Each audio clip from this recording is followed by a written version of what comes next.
So today marks the 28th anniversary of the deaths of Patrick Tate, Tony Tucker and Craig Rolfe, who were lured down to the bottom of Workhouse Lane on a snowy December evening in 1995. Now, as many people will be aware, the prosecution's case mainly focused around the testimony of Darren Nicholls. So in this video, I've compiled for you not only Darren Nicholls' official police statement, but also his police interview, followed by his cross-examination at the Old Bailey. Firstly, however, I'm going to be playing for you a trip that I took to the crime scene on a December evening of last year. This will give you a bit of background into the location itself and some of my own thoughts on the case in general. Okay, here we are on the lane leading down to where the Range Rover was discovered. See, there's a house up there overlooking the crime scene. The Range Rover came in from there where my light's shining, came down that little track onto here. This has been widened extensively in the years post the murders, so it doesn't look very recognisable at all.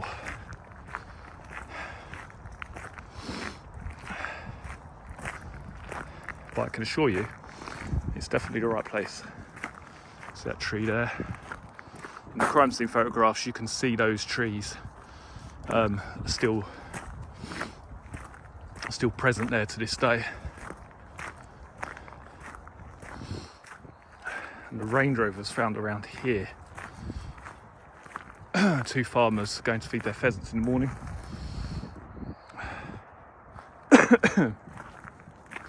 Going to feed their pheasants, they pulled up.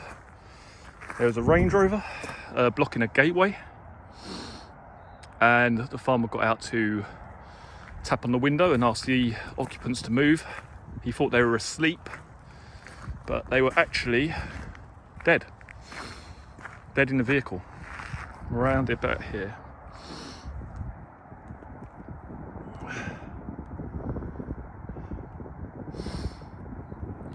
Mad. Don't know what's more mad, the case or the fact I'm walking down here with a dog with a blue collar on, a glowing blue collar, and headgear that resembles something out of Ghostbusters. Yeah, so as I say, the Range Rover was around about here. And as I say, this part of the lane is completely different to how it was back in 1995. They just massively widened it. And when I first visited here a couple of years ago, it was kind of weird. It's almost like unrecognisable in a lot of ways. Really sort of different to how it appears on those crime scene photographs. As you can see, there's a property up there. Big, massive mansion, or big, huge, don't know what you bloody call it. Is it a mansion? It's big enough, isn't it? A big property called Rettington Hall, which was obviously a little bit risky for anyone committing this crime. You know, with the headlights of the Range Rover coming down in the dark, it would have been something. It would be very, very similar time to this that it actually happened. When the Range Rover came down here on a Wednesday evening. Today's obviously Thursday. It would have been around this sort of time. December the 6th, 1995, where the Range Rover came down this little part of the lane here off the main road, headed down there, pulled up to a locked 5-bar gate, and they were killed. But having that house up there looking down round about 6-7 p.m, it's a little bit risky, isn't it? Especially with the sound of shotguns going off. But then what I feel also ties into that is the fact that the farm, which is basically the property that I'm on, they have a shooting range and they only shot on a Wednesday. So I believe that ties in with the fact that they've chosen a Wednesday because shooting is common on that day. Shotgun shoots are common on a Wednesday. And the perpetrators have chosen that as a specific day, a specific time period for the shotgun blast to blend in with the normal, everyday Wednesday occurrences. That's why no one's really reported hearing shotgun blasts because it's common. It was common on a Wednesday. So it didn't stick out. That's basically what I'm trying to say.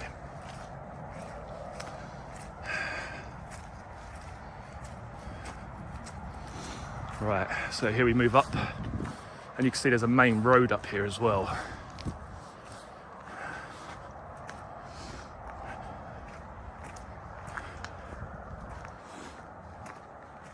Now this gate wasn't here back in 1995, but it's been put there to obviously deter people driving down. Right, so let's just make sure Harvey doesn't go out directing traffic. Right, come here, Harvey. Here.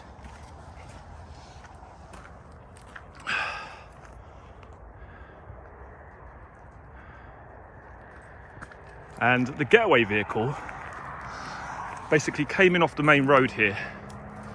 You'll see a car go past it. Harvey, here. The getaway car pulled in here, dropped the gunman off here. One of the gunmen. The other gunman was in the Range Rover with the victims. And the getaway car turned around in here and then came back out onto the main road, turned right, and then ended up going back past the lane to the left, turning up one of the roads a bit further down and waiting for the phone call from one of the individuals to say, come and get us. That's basically the story. And one of the other individuals was supposedly in the Range Rover travelling down this lane with the victims because they were going to look at some sort of field where a drug deal was going to take place or a drug drop was going to happen. That's basically the story put forward by the prosecution. I went through Retton in the later part of 1995. I remember an occasion when I was there with other people. They were Jack Worms and Michael Steele. I remember that day. I was working at Sunbury-on-Thames. I had my mobile phone with me. Michael Steele rang me that day. He wondered where I was, and he said he'd like to meet me. We did not discuss where we would meet because I was at work. I agreed to meet him later on that day at Ron Parkinson's Motorcycles at Marks Tay at 5 p.m. I drove to Marks Tay and I think my Golf convertible. I've been to Ron Parkinson's before. It sells motorcycles. When I arrived, I parked in the flats opposite. Mr. Steele wasn't there when I arrived. When I arrived, I went into the motorbike shop. I bought something for my old motorbike. It was either a battery or a light bulb. And then I put it in my car. Whilst I was walking back to my car, I saw Mick. I waved to him and said I was just putting something in my car. And then I got in his pickup truck. The pickup truck was a red Toyota, M registration. When I got in, I sat in the passenger seat. He said they were going down to do a deal with Pat, him and Jack. I said, where is Jack? He said, he'll be here in a minute. I don't recall anything else he said. Then I noticed Jack had pulled up behind us. Jack was in a beige Volkswagen. It was a B registration. I had sold this car to Michael Steele. When he pulled up, he got out and spoke to Mick. I don't really recall what he said. Then he got back in his car. Then we pulled off onto the A12 heading towards London. I was with Mick in his Toyota and Jack behind us in his Volkswagen. I can't recall exactly what was said, but he said we would meet Pat and there was going to be a drug deal, or we were having a drug deal, I can't remember. At that time, I didn't know where we were going. Mick said Jack would show me where the deal was going to be. He said, did I know the place? I said, no. He said, don't worry, Jack will show you. Nothing happened on the journey, just normal chat. He told me I was going to swap cars, and I was going to get in the car with Jack, and he was going to meet Pat on his own. We stopped in a lay-by near the Halfway House, which is a pub restaurant on the A127. When we stopped in the lay-by, I got in the car with Jack, and Mick was going to the Halfway House. We got to the far end of the lay-by gates, and we swapped drivers. Jack was to swap the number plates. I got my feet wet. Jack was wearing overalls and wellies. I remember the wellies more than the overalls because they were new. When we stopped, Jack got out to stick the new number plates over the existing plates, but they wouldn't stick as it was too wet. I saw the number plates he was trying to stick on. They were B registration as well, and they were brand new. When the plates couldn't be stuck, they were put in the back of the car, and he said, drive down to the Halfway House pub. I'd been to the pub, only as a child, or driving past on the way to Southend. When we got to the pub, Jack told me to park at the back as far away from the A127 as possible, which I did. I could see Mick's Toyota parked in front of us to the left. After we parked, Jack changed his mind and said, no, don't park here. Park closer to the A127. So I moved the car. I could still see the Hilux, which was in front again, but to my right. Then we had to leave the car running because the windows were misting up because of the weather. I said, shall we have a drink? And Jack said no. Then he said we were waiting for Pat to arrive and to go to a meeting point. Shortly after that, he said, right, go. I saw a dark-coloured Range Rover when he said that. The Range Rover drove in and parked next to Mickey's Hilux. I couldn't see who was in the Range Rover. Jack then told me to drive off and up the slip road by the pub and back down the A127 to Southend. So that's what I did. Then he gave me directions down the A127 and onto the A130 to Chelmsford, I think.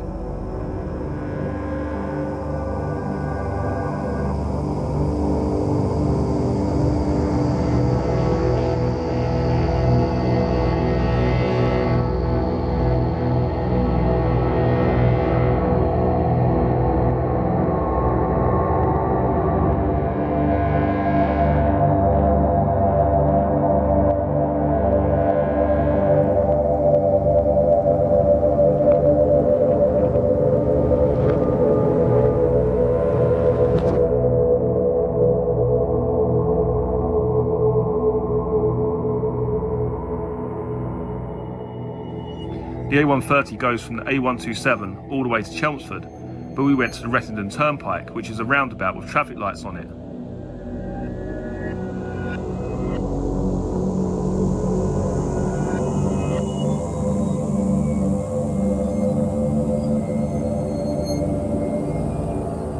I went straight over to carry on towards Chelmsford, on the other side of the Rettendon Turnpike. I went up the hill, back down the hill and out the other side. Jack then said, slow down and take the next right, which I did.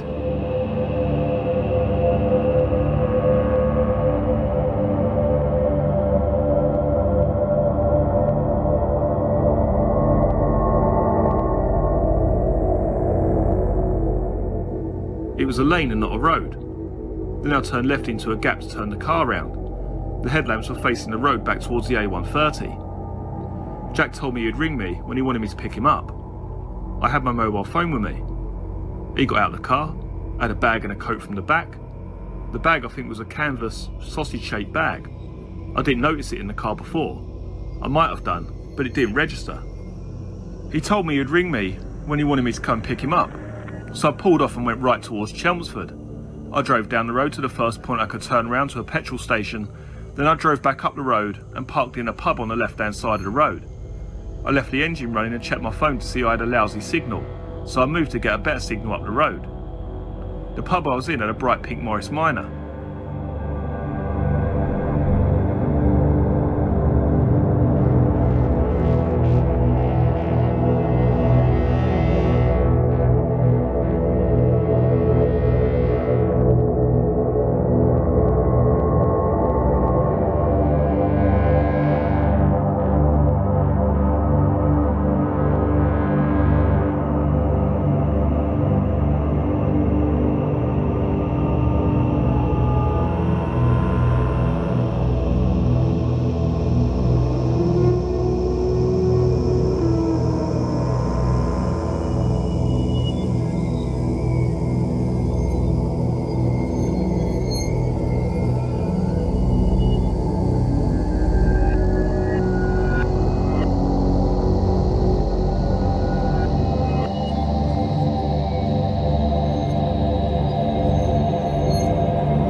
From the Rettendon Turnpike, we went back down the A130 to Southend.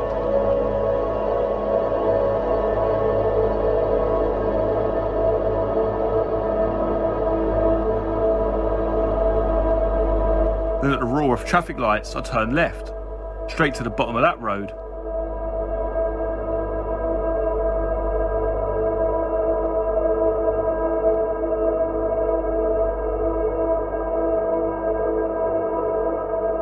We turned right and then took another right turn on or two roads later.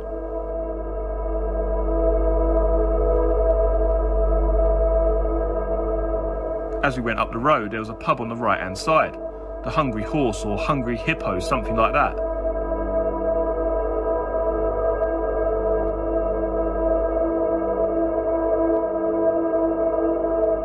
I drove into the car park of the pub and parked next to Mick's Toyota, which was on the left hand side, and I stopped the car. They got out and I was still sitting there.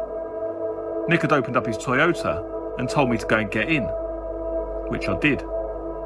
Then they were getting changed, sort of thing. Mick was taking off his wellies, taking his overalls off over his wellies, then slipping his shoes on. Boiler suit and wellies were put in the pickup, and Jack did the same. And then we drove off.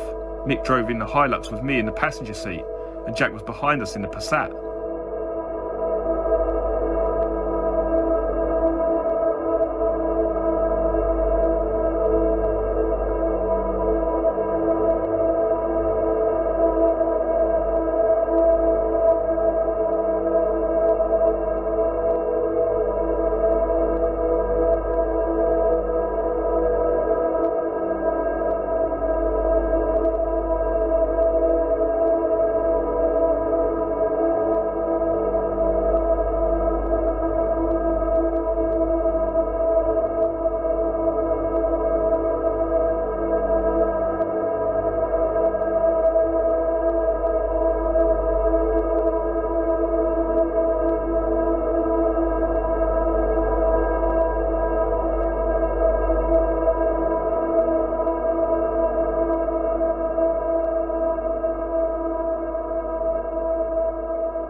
We drove past the Rettendon Lane, then Jack overtook us on the dual carriageway as we were driving slower. There was some conversation in the car with Mr. Steele. He said that Jack was a very cold-hearted person. I said, why? He said, well, first of all, when we stopped down the lane, a gate had been shut. So I got out of the Range Rover, I didn't know where Jack was. Then Jack went into the Range Rover and just shot all three of them. Jack handed Mick a gun, and Mick shot them. Then he said once that had happened, Jack reloaded his gun and shot them all in the back of the head. I can't recall anything else that was said. I did say, can we stop and have a drink? Mick originally said, yeah, good idea, as Mick looked shaken up. But as we got to Mark's Tay, he said best get home straight away. Then I got in my car and headed back to Braintree. This interview is being tape recorded.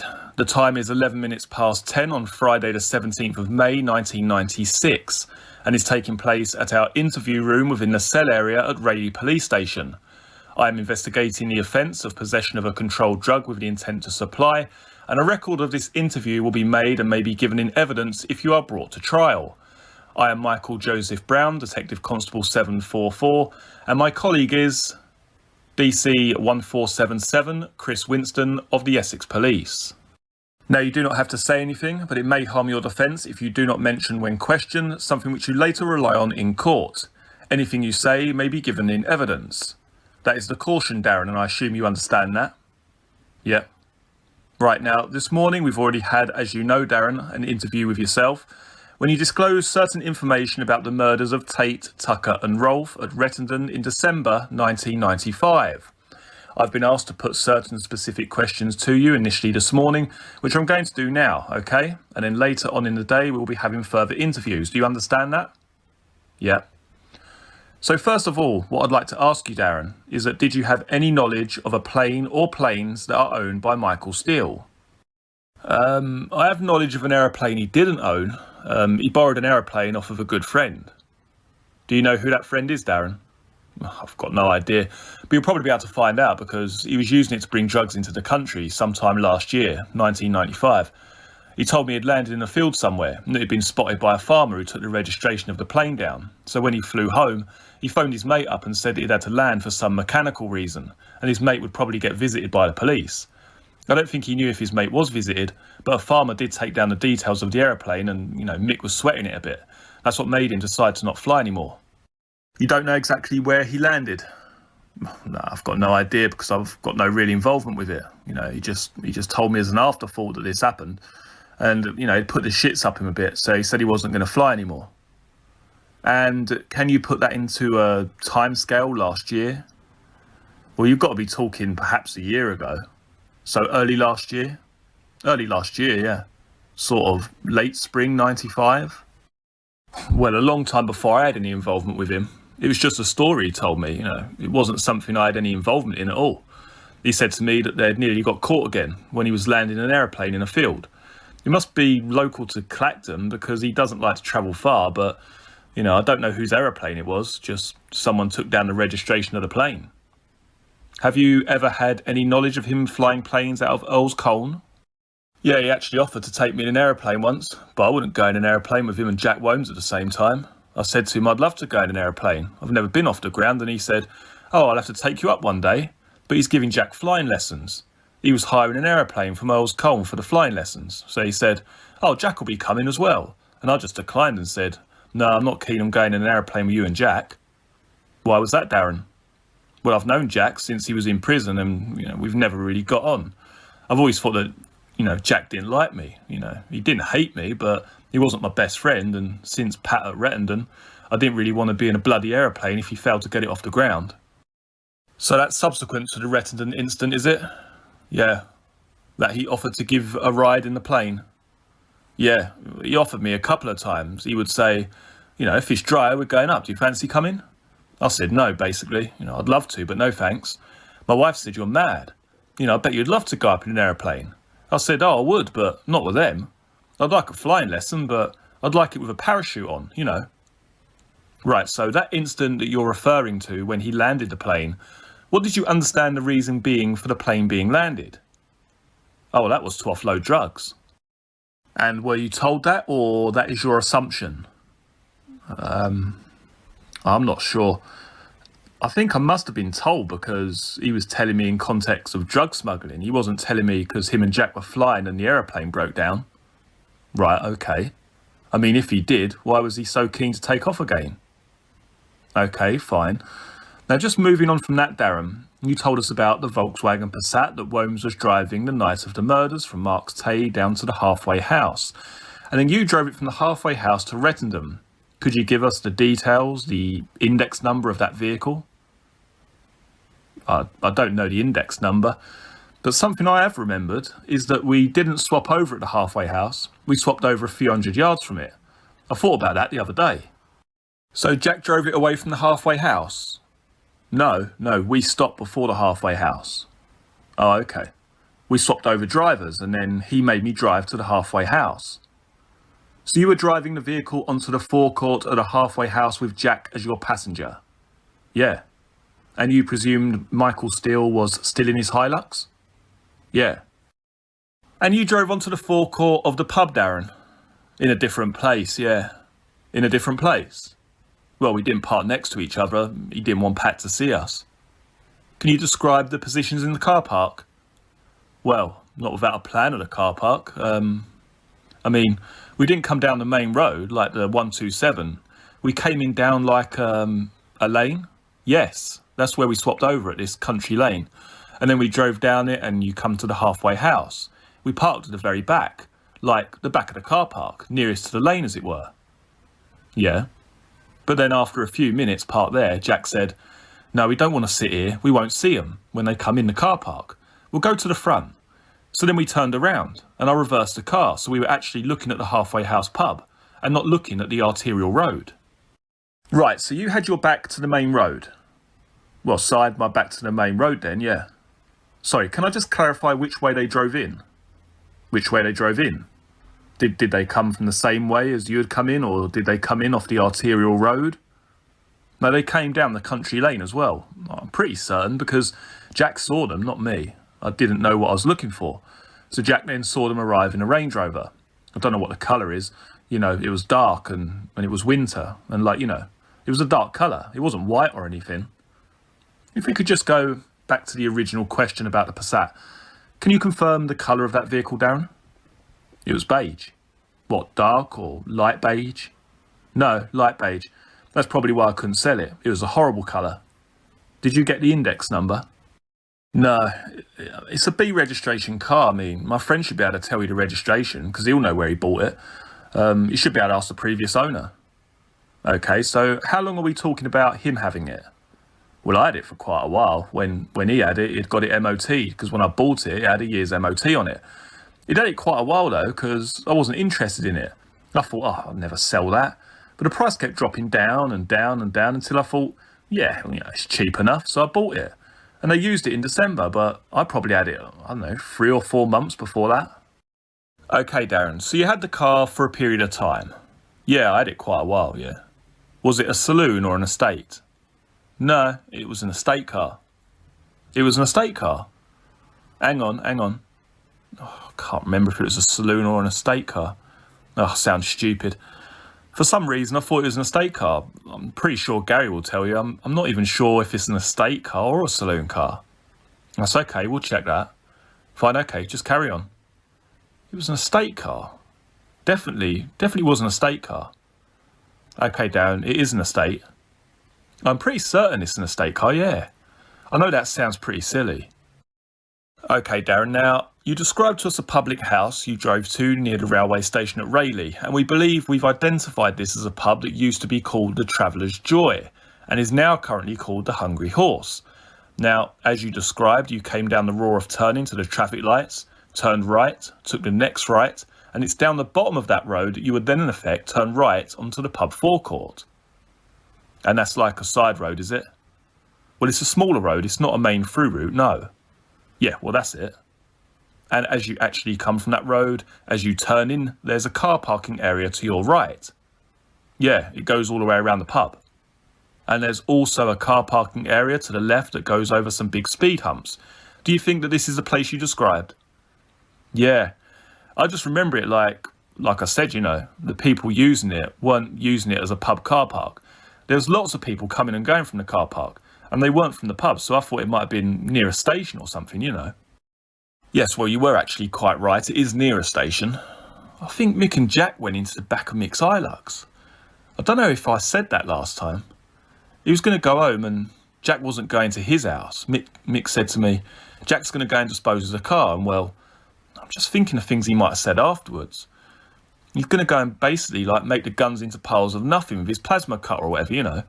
I think he's got like a plasma cutter and grinding stuff. He's basically going to go and completely and utterly make the guns into piles of dust. And then I don't know about the car or what he was going to do with the car, but the guns were going to be made into nothing and then thrown into the sea, as it were. Right, okay, fine, that's great. Which leads us nicely on to the next question, which is going to be where you said they were burnt. Could you confirm that this was at Angels Green? No, it wasn't Angels Green. It was at the London Road Meadows. At the London Road. Where he'd had his bonfire night, you know, the fire. Right, okay. He emptied his barns out and burnt it all and had a big fire in that. Now, have you been to that address, Darren? Yeah. Would you briefly describe it, if you can, roughly where this bonfire site was? Well, he had the land levelled a couple of weeks ago. But if you come in the gate, there's a driveway. Which gate? Because there's 2 gates, Darren. There's one gate. The other one doesn't belong to him. The other one, he just decided he could use that field, and who's going to object, like, you know, like he does about everything? It's the gate near the bungalow. The gate near the bungalow, the other one hasn't got a gate on it, you know. It's just a hole in the fence, as you'd say. It's right across the field you're talking about. Yes, that's right. Yeah, that's not his. He doesn't own that field. Right, okay then. He's just decided he could use it because he's mixed steel. You know, so as you come in his gate, which is like a white wooden manky old gate, you've got his house on the left. Yes. And then at the end of his house, there's a few like apple type trees. And if you were to drive through those trees or around them, he had a massive great bonfire about 20 yards into this field, which was just bloody huge, you know. I think it took 3 lorries to take it away. It was all the stuff that he didn't want on his farm and, you know, stuff from the barn that he burnt. So you're saying that had been removed, that the site has now been removed by lorries? Well, they had it removed and they had the site levelled afterwards. Yeah, that site is no longer there. Do you know who removed the bonfire? I think it would be the same people he rented the digger off of. And again, you know, I couldn't give you a name, but I could show you where he rented it, I mean. Was it local to him? It was quite local, yeah. He made me follow him back there once. I was working, I was doing electrics on his house. And he said, can you spare me half an hour? I said, yeah, no problem. He said, right, we're going to go and pick up this digger that he rented from someone. And he said, I'm just going to take this digger back, but you'll have to follow me because it's got a dodgy tyre. Anyway, so we had to stop at every garage, pump up the tyre, like, you know. And then we didn't make it. And then he made me drive to the place where he rented it to tell him it had a flat tyre. Then he showed the driver with a spare wheel where it was. Then we had to drive back to the yard, and then he had another digger there at a later date. He had another digger there just a few weekends ago, perhaps. And, you know, I see it because he was trying to talk to the digger driver doing the roadworks outside his house into letting him borrow it for the weekend. And the digger driver had none of it. So I said, oh, is that the digger driver's? And he said, no, miserable cunt won't let me borrow it. Then he said, oh, I've hired it again from that place. And they supplied the lorries to take the mound away, like, you know. Right, Dan, so where do you think it is then, this place? Where do you think that place is? Give us a map, I might be able to tell you. You know, like if you go back to the big new bypass roundabout where the Q8 garage is. So if you're going to London again, but as soon as you come off that roundabout and go up the road for, say, 50 yards, there's a right turn across the other carriageway, which is going to, well, who knows, but I think it might say like Manningtree on the sign, something like that. You go down that road there. Great Bentley. No, it's over that one. Right, okay, sorry, Darren, carry on. So, like, you come off this roundabout as you're coming from Mix, you know, round the bypass. You get to the roundabout and obviously you take the tightest left possible to carry on going home, to my house, as it were. So you've taken that left there and there's a slip road to do a right turn. Okay, go down that road, follow that road. Then I can't remember, I'd have to literally drive it to show you, but it's quite a way. I mean, probably like 8 or 9 miles sort of thing. Is that somebody that Mickey knows, Darren? No, he just pulled it out of the hat, like, you know, out the yellow pages, I think. He was quite impressed because it was about £60 a day or something, but he had to collect it and bring it back. So I think he rented it for a weekend for the first time and a weekend the second time, as far as I know. I don't know how long he had it though the second time because he didn't actually drive it. Jack Womes was driving it then. Okay, thanks, Darren. The next thing I'd like to speak about really is concerning you and your friend. You know, you said that you were very shaky one night. I'm not quite sure when that was, but you had a conversation with your friend, and when you rang him up, you said, just come and have a beer with me, because you were feeling really down. Yeah, that was actually after he dropped me off. After the shooting, I was driving home.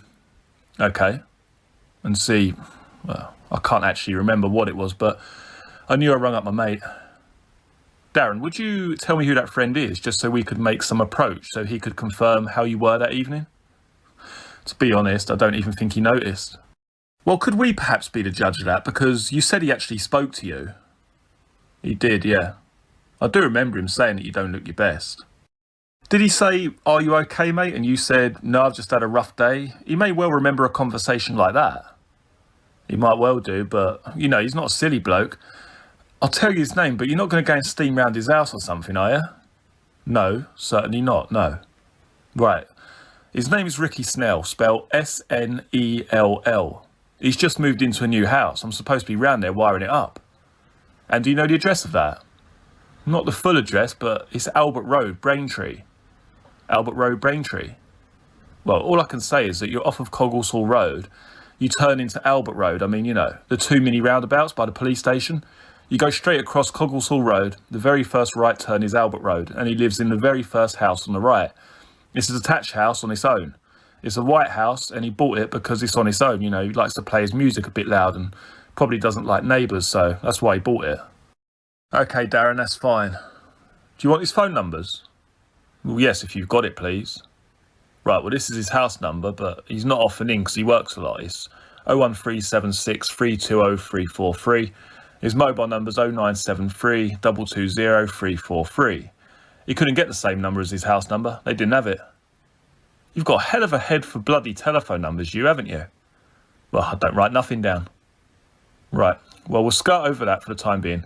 Can we have the address of the firm that you were working for over the period of the 6th of December 1995? I was working for DWT Interiors. I remember I was working for them all that week. Did you not say, if I recall correctly, Darren, that you had a job at the airport? Heathrow? Well, it's not actually the airport. The actual job's at the Texas Instruments or the Texas Information or whatever they're called. TI. Oh yeah, Texas Information, yeah. But the firm I worked for was DWT Interiors at Dunmow. What, and you were doing this work on their behalf? I'm a subby for them, yeah. Okay. I'm a subby for DWT Interiors. Okay. On that particular job, I was sort of cleaner, stroke plumber, stroke kitchen fitter, and I cut all the floor boxes for the computers, the new computer lines. Right, so a very handy person to have around, I would imagine. But it's all price work, every job's got a price, and I had all sorts of jobs to do. Right, okay. Do you want their telephone number? Yeah, please, if you got it. Yeah, it's easy. It's 01371. Oh no. 87. Oh God, I can't remember it. I can't believe it. Can't remember his number now. 87713. No. 875713. If you know what I mean, they've got two. Oh yeah, they've got two lines. Two lines, yeah. I mean, you can check it in the phone book. It's all in the phone book, It's all in my phone memory anyway. I just go, number 4 and dial it. Okay. I've only got 6 numbers in my phone memory, so I know which they are.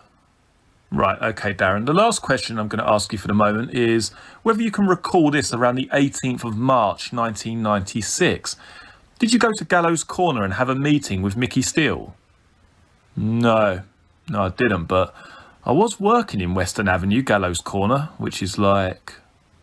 Well, did you follow him there? Give me a clue. Well, I can't disclose that, Darren. Oh, it doesn't matter.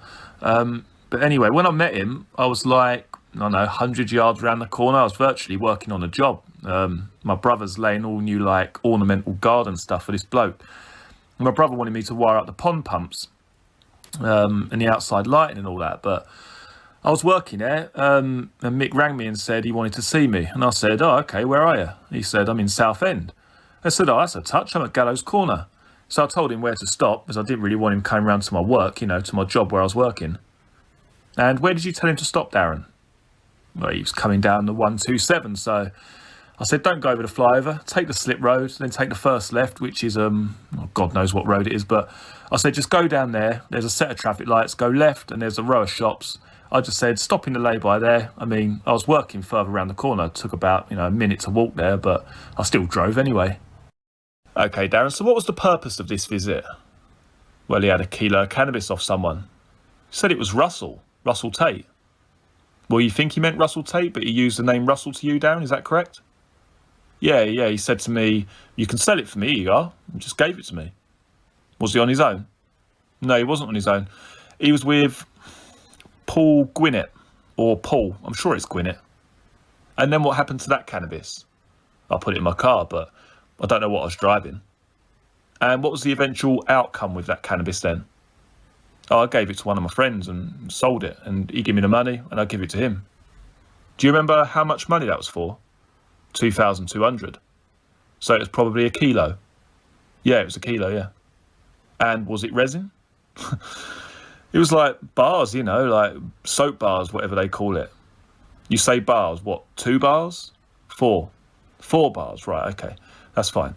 What vehicle did you see Mickey was in? He was in his Hilux. In the Hilux? Right, okay. Now, what was I in? Oh, who knows?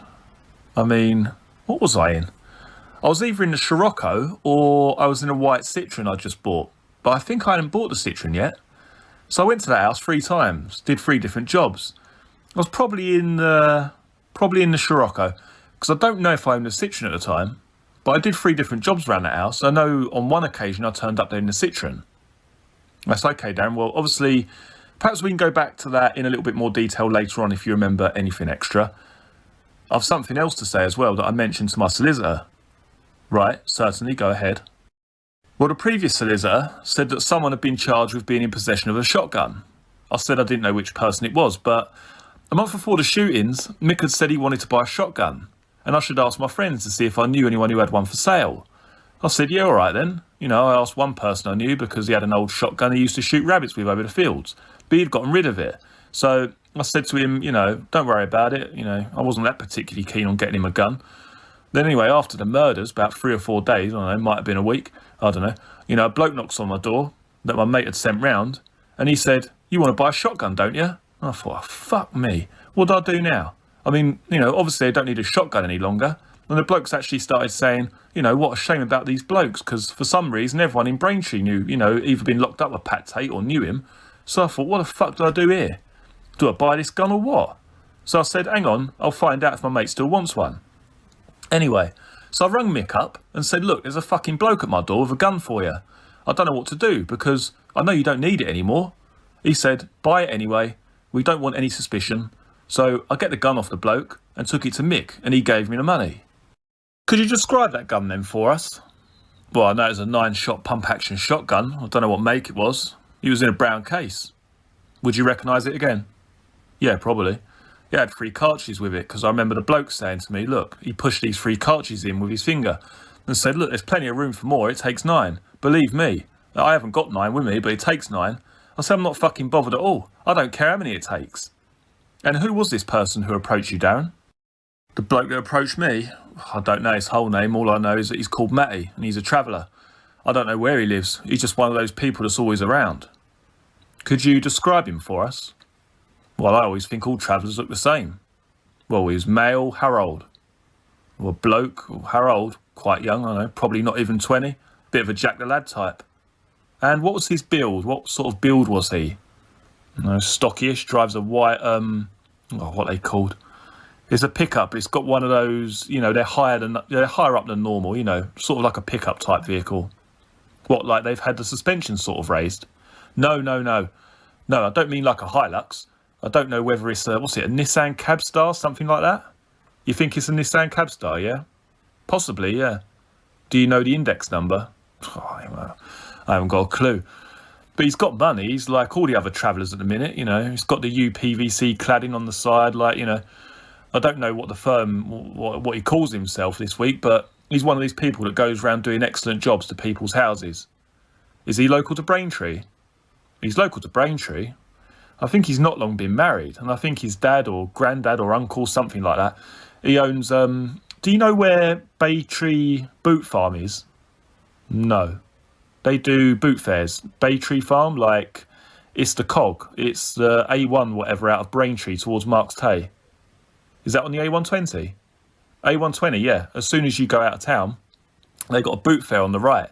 Well, just before that, there's a travellers park, and his granddad or one of his relatives, you know, he owns that travellers park. Right. Did he have any conversation with you how he had got the weapon? No. And what did you pay him for it? £350. And since then, he's tried to buy it back. He keeps coming round my house, which is a bit of a fucking, you know, annoyance, to be honest. Keeps trying to buy the fucking thing back. I said to him, I haven't got it. Would you clarify something for us, Dan? It's just come into my mind. You told us certain things yesterday when we weren't recording regarding a conversation with Jack Womes in a lay-by. Would you just run that by me while we've got the tape running? Yeah, after I dropped Mick off and his mate Paul, Jack said, don't go away, I want to have a word with you. So anyway, I dropped them off at this Levington Marina and thought, well, you know, get going like. And he said, no, don't go away, hang around. He said, I want to have a word with you. And then he said, I'll meet you in a lay-by on the way there. They stopped in a lay-by and they all put on their waterproof clothing, all that sort of thing. Then they unstrapped the boat from the trailer, so they all had to, you know, reverse down the slip and let the boat off. After he pulled off, I got back in the Jag and I drove to the lay-by. He was chatting to me, asking me loads of stuff. I can't remember the conversation, but he was acting a bit like a mother, telling me what I'm doing wrong and where I'm going wrong in life and what I should be doing. I was telling him I don't mind helping him out a bit, but I don't really want to be involved like this. I mean, it was a long conversation with loads of things involved, and his answer was, well, you know what happened to the last people that didn't want to be involved with us? And that was it. He said, you know, we can always find other people. And what did you take it to mean, Darren? I mean, it's fairly obvious, but what were your thoughts on it? Well, my only thought on it was it means what happened to Pat Tate and his mates when they disagree with us. I thought, oh, lovely, you know. I said, don't get me wrong, I'm going to help you, but I just don't want to be too heavily involved. And he's saying to me, why don't you go abroad and help us get the drugs in? Because people over there are thick and we could do with you over there. And I said, no. I said, I haven't even got my passport renewed. I'm not going to do it. He said, oh, I don't understand you. And that was the end of the conversation, but I took it to basically mean that he's telling me that no one's indispensable. Look at what happened to Pat Tate and his pals. They thought they were gods, and now they're up there with them. Right, now Darren, I understand that you've spoken to your solicitor, Mr. Craddock, and just before we started this preamble on the tape, you had started to mention there was some matter that you wished to bring up. We asked you to obviously delay that until we'd got the tape started, which we have now done so. So would you like to say something before we go into the questions we'd like to put to you? Yeah, well, I don't think I met Mick Steele on the 18th of May 96 at Gallows Corner. I did meet Mick Steele at Gallows Corner, but I don't think it was on the 18th because that was my birthday. Right. I was at work at my governor's house on my birthday in Shalford. I got off work early, but that wasn't to go and meet Mick Steele. I was just going to have a drink. You know, it's my birthday. So you think I may have got the date wrong? Well, the date will be wrong, yeah, but you're not wrong about the fact that I did meet him at Gallows Corner. Right, Darren, but the circumstances you've told us about, they were all correct. Well, yeah, but as I say, the date was wrong. I did say that I'd met him, but the date, I'd say, couldn't be right, because later I was thinking about it, and that was my birthday. I was at work at my governor's house on my birthday in Shalford, which is a long way from Gallows Corner. Okay, that's fine. Well, I'll check on that day, and we can speak about that later on. Okay. Which actually leads us very nicely into the first question that I was going to put to you today. Now, when you were at Gallows Corner, and as you've already said, you took delivery of the 4 bars, had there been any conversation before that with Mickey Steele as to why he was in Southend, who he was with, or, you know, whatever he was up to, what had happened that day? Well, I know he was in Southend because he phoned me up and asked me where I was. So I said, I'm in Romford. He said, well, that's a bit of luck. I want to see you. I'm in Southend, so I can come straight down the, you know, the 127. Instead of, I suppose, well, you would have gone across the 130 and back up the A12. I said, well, I'm working near Gallows Corner. He said, okay, when I get to Gallows Corner, I'll ring you. I said, well, don't worry. You know, I explained to him, when you come to Gallows Corner, take the slip instead of going over the flyover from the 127. Go left, and left at the traffic lights. There's a row of shops there. Give me a ring. I'll come and meet you. And did Mickey say what he was doing in Southend, Darren? No, he didn't say anything for me, like drugs or anything. Just said he was there and he wanted to come and see me. No, I'm not inferring that he was going to say anything about drugs. Oh, okay. But did he give you an idea of what he was doing in Southend? Because, as you know, he lives up in Clacton. Yeah, he lives at Clacton, that's right. See, well, I'm sure, like I said to you before, I'm certain in my mind, he said he's gone to see Russell about something. And now he's come and see me. I never knew who Russell was. So it's your recollection, albeit you're not 100%. Or I can't remember about the phone conversation exactly, apart from I remember him saying he was in Southend, which I thought, well, that's a result for me. You know, normally if he wants to see me, it's not, oh, Darren, I'll have to pop round, you know, and have a little chat with you. It's come round my house here in 2 hours, just fucking get round here, you know, do as you're told sort of thing. So I thought, thank God for that, because normally I'd have to end my day early and end up going to see him. I was glad he was going to come and see me, really. Okay, so when you actually met, was there any conversation at the time as to what he'd been doing in Southend? It's difficult because I know what he was doing in Southend, but I don't know if that was from a conversation then or not. You're saying you do know what he was doing in Southend? Well, he told me, but I don't know if it was when he got out of his Hilux and walked over to me and said, oh, I've got some drugs for you, and then brought them over to the boot of the car and threw the bag in, you know. Right. So do you actually recall whether it was then or some stage after? He was there arranging a deal in Southend, you know. He'd managed to get this out of Russell, like, you know, his drugs. So what you're saying, to go through this bit by bit, the 4 bars that you got, is that what you're referring to? Yeah, but that wasn't the deal. That was just something he'd managed to get out of him. You know, I don't know what he'd paid for it, but I figured that he'd give it to me and I'd sell it for him, you know. He'd make more money that way. Right. But obviously, I mean, all the drugs like that he imported afterwards were for someone else. they were never just for him. The bulk of the money come from Russell. I know that just from conversation, that the money for the drugs came from Russell. And for instance, the drugs he got in April, you know, from when he went abroad, Mick and Russell fell out because he said to me that he'd imported them cheap for Russell, did him a right favour, and charged him, you know, £200 a kilo to bring it in. And he only got 80, I think it was, and he was hoping to buy it all off Russell. When you say he'd only give him 80, do you mean he'd gave him £80 in cash? No. I'm saying that when he met Russell, he had an agreement that Mick was going to import some drugs for Russell, that he imported 80 kilos of cannabis for Russell. Right, okay. And when he'd imported it, Mick had obviously charged him £200 a kilo. So he's getting like £16,000, and he didn't want £16,000. He wanted to be paid in drugs because he knew he could sell the drugs, but Russell wasn't having any of it. He said he was going to pay him in cash, which you've actually mentioned to us before, Darren, haven't you? Well, yeah, because they fell out over it because they had arguments to the fact that Mick said, I only done it cheap because I thought presumably you're going to let me buy some of the drugs. So in the end, I think he did buy some. I don't know how much of it he bought, but there was a big argument about it. You know, I'm lost, you know, I'm off the track now. I'm sorry. Okay, no, it's fine. Obviously, again, you must be anticipating my questions here today, Darren, going back to the events that concern the Mondeo. Yeah. You know the white Mondeo, N753AAR? Yeah. The one that you hired. Well, I'll have to believe you there, but yeah, I did hire a white Mondeo.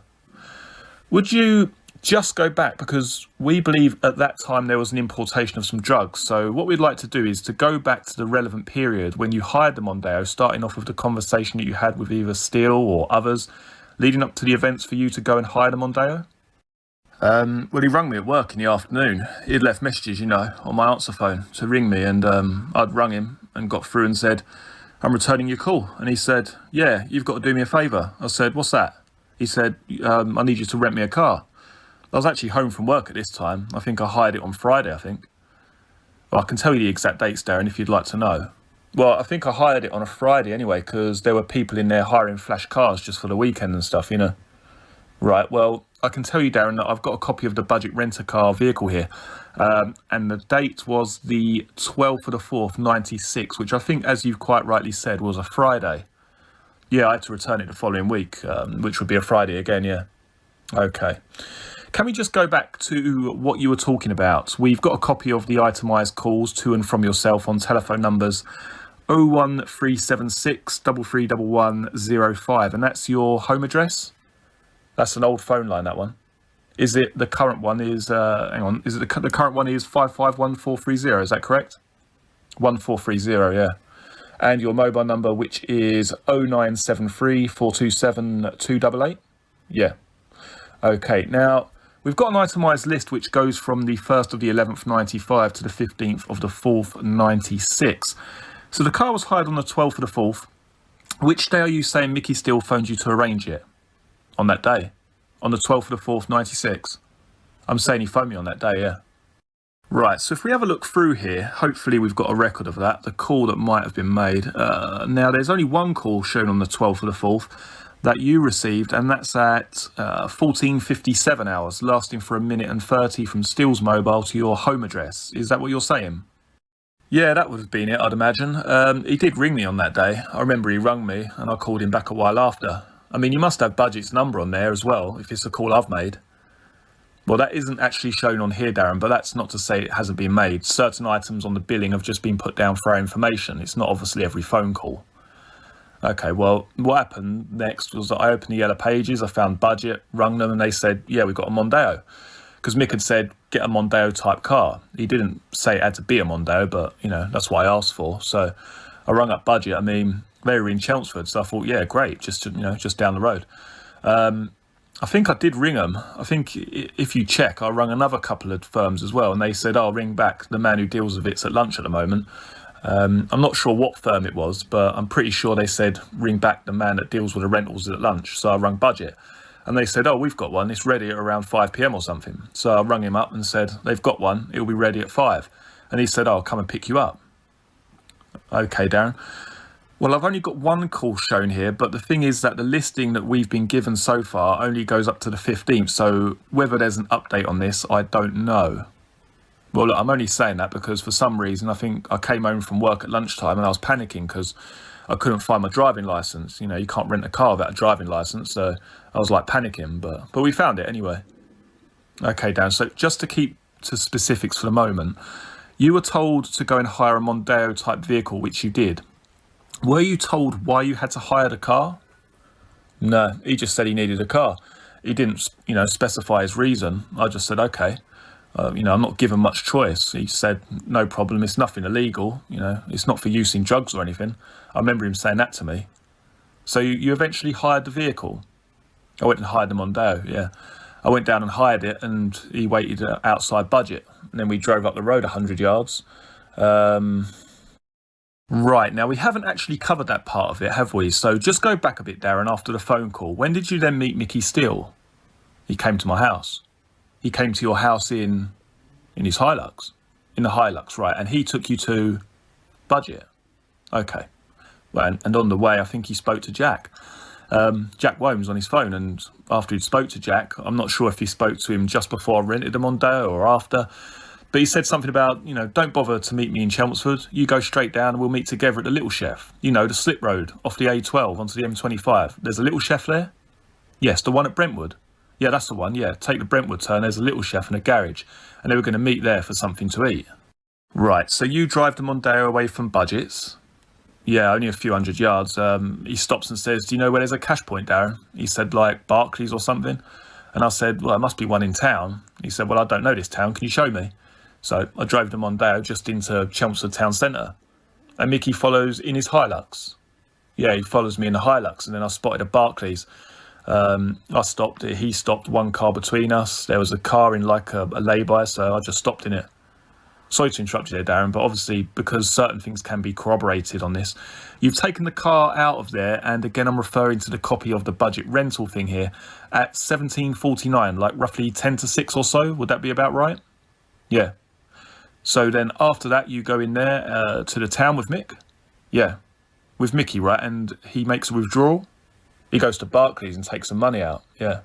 From the hole in the wall? From the hole in the wall, yeah. Okay, and then what happened? He moved a bag of a few bits and pieces from his Hilux and put them in the boot of the Mondeo. And do you know what was in there? No idea at all. Or the size of the bag or bags. One bag, just a holdall type size, nothing extremely large, or I'd have remembered it, It's just a basic holdall type of thing. And he said, right, I'll see you later on tonight or early in the morning. I've got to go and meet someone. He said, take my Hilux round to your house and then I'll be back in the morning. You can have the car for the rest of the week for renting it for me. I said, all right then. So he gave me his Hilux keys and off he went. And then I left as well. So he left before me, so I don't know exactly where he went, but I do know that he went the wrong way. On the bypass. Yeah, he's not in front of me. And I thought, where the fuck is he? So I rang him up. And I said, you've gone the wrong way. And he said, oh no, but it doesn't matter. He said, I think he went towards the Army and Navy. He said, I know where I am. I'm spotted where I am. I'm just going to go this way. It'll probably take a bit longer. I said, yeah, it is, because I knew he was going to meet Jack at Brentwood. So, he's going the wrong way. Anyway, I went home. I got home. I needed to go to my cousin's for some reason. I can't remember why. My wife was miserable. She said, oh, take the kids. So I took the kids out in Mick's Hilux. And then we drove to my cousin's house for some reason. We had a cup of tea and saw my uncle and that. Right, okay, Darren, carry on. Well, so yeah, so I took the kids along for the drive in his Hilux and then drove back home basically and stayed in. So what's the next contact that you then had either with Mickey Steele or in relation to the Mondeo? Next morning, I can't remember if he rung me up or I rung him, but I think he rung me like early in the morning, and I didn't really want to get up. And he turned up at my house with Jack Womes and Mick, They both turned up. No Mondeo. They were in Jack's Transit. Sorry, say that again, Darren. Who turned up?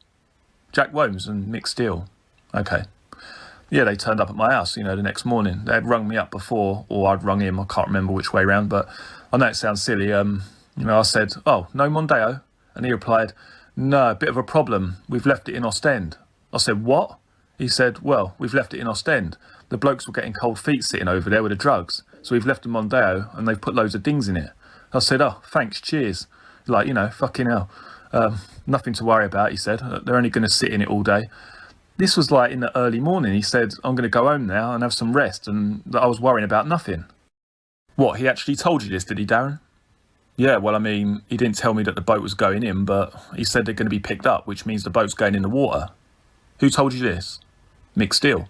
He said, well, not to worry. Worst case, you'll have the car back tomorrow or sometime the next day. You know, this is what he said to me. He'll have it back tomorrow or worst case the next day, like Monday or something, you know. Okay, well, obviously, we are trying to do it chronologically if we can, Darren. So, did he say to you who was looking after the drugs over in Ostend? Only afterwards, because I went to pick up the Mondeo, you know, on Monday or Sunday. Might have been Sunday or Monday, I don't know. He said to me, oh, by the way, he said, the Mondeo got pulled by customs. He said there was nothing in it, but he said the bloke who was driving it was some stupid South African, and he said he didn't know your name. He said that I left the car with Peter, as in Peter Corey. He said, I told him to tell him your bloody name, you know, like just in case he's pulled up. So he said to me, if the police come round, tell them you were drunk and lent the car to someone. You know, you don't know where it went, and they brought it back on Monday. I went, oh, that's convincing. And he asked me if that was okay. And I went, well, what else can I say? And he said, well, think of a good excuse. He gave me the car and fucked off. And that was it, like, you know. You know, he told me after you might expect a visit from customs because the geezer had rented the car, couldn't say he rented it. And what's the name of that person, Darren? South African? Well, he didn't say, he just said it was some stupid South African. I mean, you should be able to find out. Well, I mean, I'm actually asking you to see if you know Darren at the moment. No, he didn't give a name. He just said that the bloke had said he'd been hitchhiking, and Mick originally told me to say that he was on the boat drunk and the blokes drove off the boat. I said, how the fuck can I say that? And I said, if they come round to my house and say, show us your passport, I said, I haven't even got a passport. And he said, I told you about getting your fucking passport renewed. What good are you to me if you don't have a passport? I said to him, I don't want a passport. And he said, well, you'll have to think of a fucking good excuse then when they come round. After that, I went to get the Mondeo because he asked me to come and get it. So me and the wife drove down with the kids, you know, to pick it up. And it wasn't at his bungalow. In which vehicle, Darren? Rachel drove down in a Scirocco. Right, and what happened at that stage to the Hilux that you'd had? Like I said, the following morning he came back and told me he'd left the car in Ostend, give us the Hilux keys and took it. Then him and Jack drove off. Right, so they turned up in Jack's Transit. I'm sorry, I lost the plot there for a minute. I'm not sure that you mentioned this before, Darren. No, I didn't, but he turned up to see me early in the morning and then said sorry about the Mondeo, but we had to leave it out there with Peter. Okay, Darren. And then the next time I saw it was Monday, I think. Leave it out there with Peter. So you took that to mean Peter Corey. Is that what you mean, Darren? Corey, yeah. That Peter Corey had stayed out there with it as well. Well, I don't know if Peter Corey was already out there or he went out there with them or what, but that's what he said. But Mickey specifically mentioned that Peter Corey was out there with the Mondeo. Yeah, and he told Peter Corey my full name and he was supposed to tell the person that was going to drive it. Right, so you go with your wife and kids on Monday, I think it was, yeah. To where? To Mick's, the one he's doing up, Meadow Cottage, yeah. So we sit there and the kids were hungry, so we stopped at a shop and bought a sausage roll and a drink each. They were running around and we were sitting there talking to Mick, who was giving Rachel a drink. Then I said, where's the Mondeo? And he replied, I parked it in the Robin Hood car park. So we had a drink and then he said, I'll run you up there. So I said, well, you might as well go home, Rach. So Rach went home and he run me up there. So I picked up the Mondeo. And then this is when he was telling me, oh, by the way, the car got pulled by customs, etc. Make up your best excuse sort of thing. Tell him you were drunk and on the boat and that, And I said, well, I can't because I haven't got a passport. I couldn't get on the boat. So you then drove the Mondeo home, yeah. To your house, to my house, yeah. And then what happened to it? Well, my wife drove it for the rest of the week till the day before it had to go back, and it had to go back on the Friday. I took it back Thursday night. That's why I know I never met Steele on that day, because that was the day it went back, on my birthday. Which was the 18th, yes? Which was the 18th, yeah. I couldn't face the people at Budget in case they were going to say to me, what the fuck were you doing letting people borrow your motor, So I thought, shit, I couldn't face them, because I didn't have an answer for these people either. So I took it back the day before and gave it a clean, and then put the key through the door. I may actually, Darren, if you give me a moment, I may be able to answer that question on the date. Well, see, I thought they were going to charge me as well because they managed to put a scratch on the bumper and a scratch on the door. Obviously, they haven't informed me unless they are going to, but I reckon they are. I gave it a good polish, I think it was probably Monday or it might have been Sunday. That's the thing, because the kids weren't on school holiday. It would have been a Sunday, you know, because the kids came with us. Hang on. I got it back because the kids came with us. Then again, hang on, see, it was Sunday. No, hang on. No, it would have been Monday, because on the Sunday I drove my Land Rover, or Rachel's Land Rover, up to Jack Wome's workshop. Yeah, that's a good point. What's that then? Well, it would have been Monday, because I'm certain, because I drove my Land Rover on the Sunday up to Jack Wome's workshop, because my Land Rover had 2 ball tyres. And because they're over a certain size, you're allowed to recut them. And he said, well, come up, you know, £5 a tyre, I'll recut them for you. So I said, okay. Anyway, at the time, Jack used to sell diesel as well, you know, like diesel for cars and stuff. So I went up there in my Land Rover and I took a drum to get diesel from him as well. Anyway, I went up there with my little brother-in-law, James. He's only like 14 or 15 years old. And my mate Fran, and Jack recut the tyres. I remember he was tight, because, you know, he never let me off 1 pence in his whole life. You know, Jack wanted every fucking cent out of me, like, you know. Anyway, that was on the Sunday, but then I remember something else. I said, how's Mick today? And he said, because it was late afternoon time. He said, oh, he's busy at the moment. He's fishing out on his boat. So that would have meant he was going across that Sunday. Right, I was going to go on to that bit, Darren, but unfortunately I can't help with the date. That's all right, I've worked it out. I've worked out what it would have been. It's the Sunday. So they would have gone over there Sunday, and he got up. I remember him saying that it was so clear afterwards. I remember him saying the water was so flat that he got over to Ostend, and he went into Ostend Harbour in broad daylight. They loaded the stuff in broad daylight and basically drove in the fucking harbour like anyone else, you know, loaded the stuff up. Then he had a rest and a drink or whatever. Then he came back. He got back so quick. He's meant to meet Jack at, say, midnight. So Jack was still laying in the bath at 10 p.m. And he was like 5 miles offshore when his mobile worked, and he called Jack Wome saying, get out your bath, Jack, I'm fucking back. And there's Jack laying in the bath, you know. So Mick had to hang around. He was telling me that, you know, the water was so flat that day. He said he didn't touch under 35 knots all the way there and back. He said it was blinding, you know, straight there, straight back. Do you know how much he came back with that time, Darren? Yeah, that was 80 kilos. 80 kilos?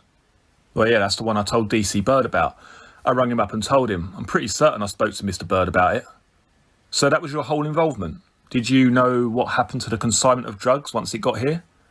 Well, that's the one they had the argument about. The one that he imported cheap on the assumption that he could buy the drugs off him. Was that for Russell? Yeah, for Russell.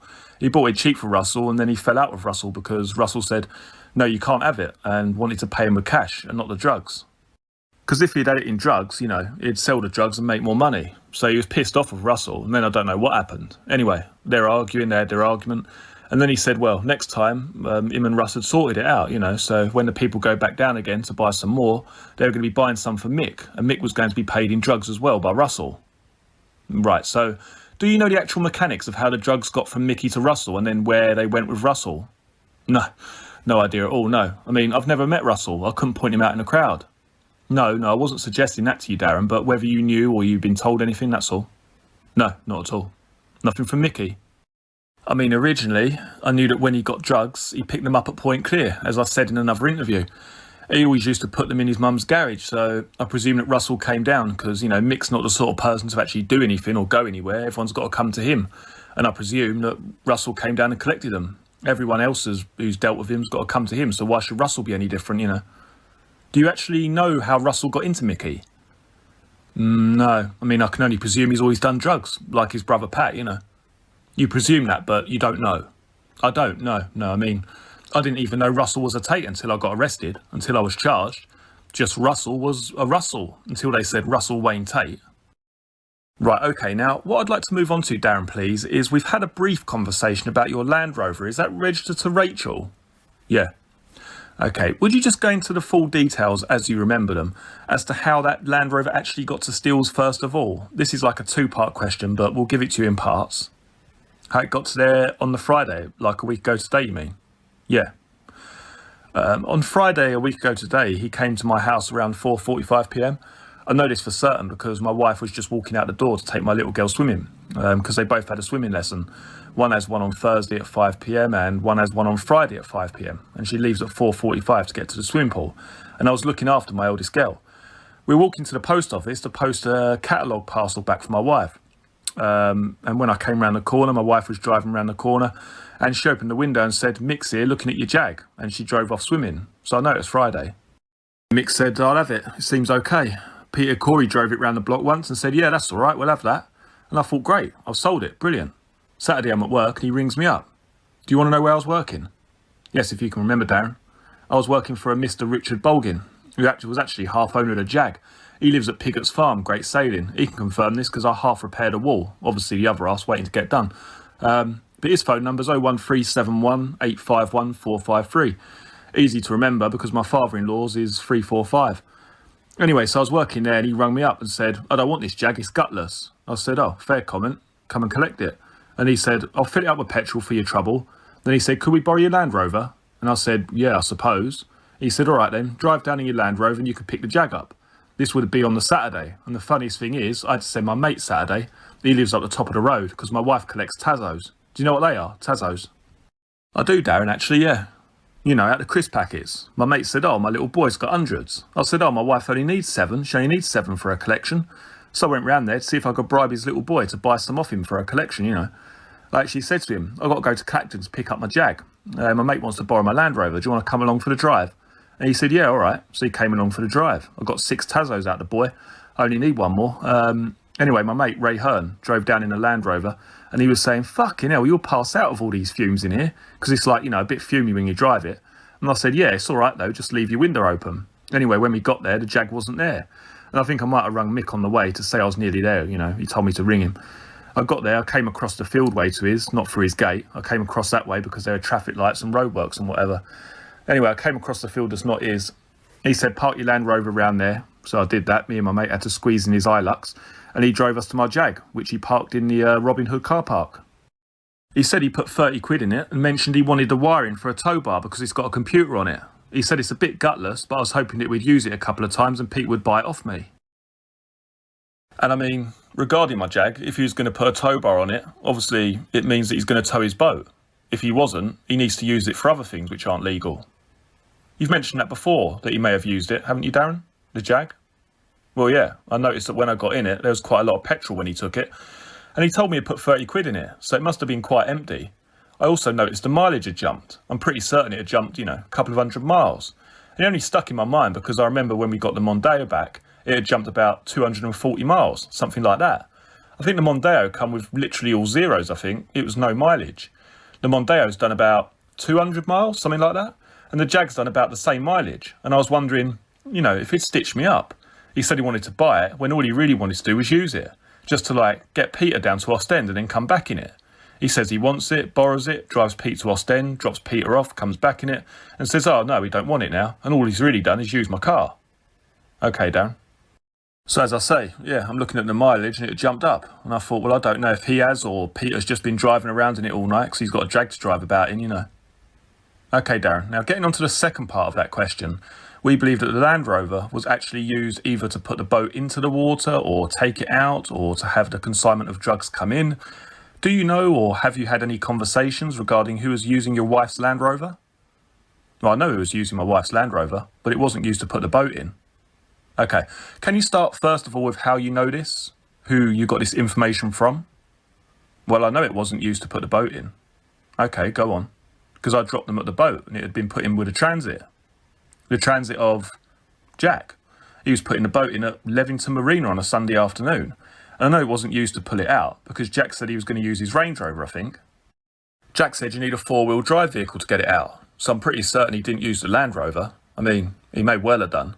I'm only saying that because I think Jack asked me where the keys were and if the vehicle was okay. But I just presumed that Jack was going to use it to drive to get the drugs at some point, especially after Mick had rung me up and asked me if there's anything in my Land Rover.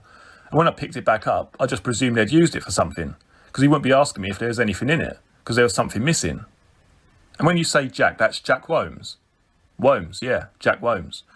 So I'd say either it was used by Jack Womes to pick up drugs from a predetermined spot and then bring them back to Mick's house in the Land Rover and then unloaded. Originally, he told me that he might need me to help him further and he'd ring me during the evening or night. So I went to bed and I didn't answer the phone. When I got up in the morning for work, I thought I'd better ring him back and tell him I'd fell asleep because he'd be pissed off with me. So I did that and he said, oh, we don't need your Land Rover now. Everything's okay. So Colin had come round. It was about 5 in the morning. I said, all right, Cole, we'll go and get the Land Rover, shall we? I said, we'll go in the Jag. You can drive the Jag back because I didn't really want him driving the Land Rover. It's a bit of an acquired taste. So he went down there, got the Land Rover and brought it back. And this was at 5 a.m, Darren, roughly. 5 in the morning, roughly, yeah. Then I noticed that the little bits of the tags that you hook over the eyes to undo the canvas at the back. Right, yeah. Well, they've been ripped off. So Jack's particular thing is like brute force and no brains. He just ripped the canvas open rather than undoing the clips. Probably because he didn't look in the first place. One of the metal tags that's bent over was also bent up as well. So that's a standard Jack thing, you know. Too strong, too stupid. And this is what I was pissed off about. I was going to mention to him about it. You know, you ripped the canvas on my Land Rover. So where was the Land Rover when you picked it up, Darren? Well, it wasn't in the spot as when I got it. It was closer to Mick's. Round Meadow Cottage. Meadow Cottage, yeah. It was closer to his barn when I left it. His barn? Yeah, when I left it. It was by his house. And when I come back, it had moved, say, 10 foot nearer to the barn. Because they're quite close, but I noticed it wasn't in the same place. So I knew it had been used. Plus the canvas had been ripped by them. So what do you believe happened in the sequence of drugs coming off the boat? You mean my opinion? Or have you been told anything? I mean, we're going specifically really on things that you've been told.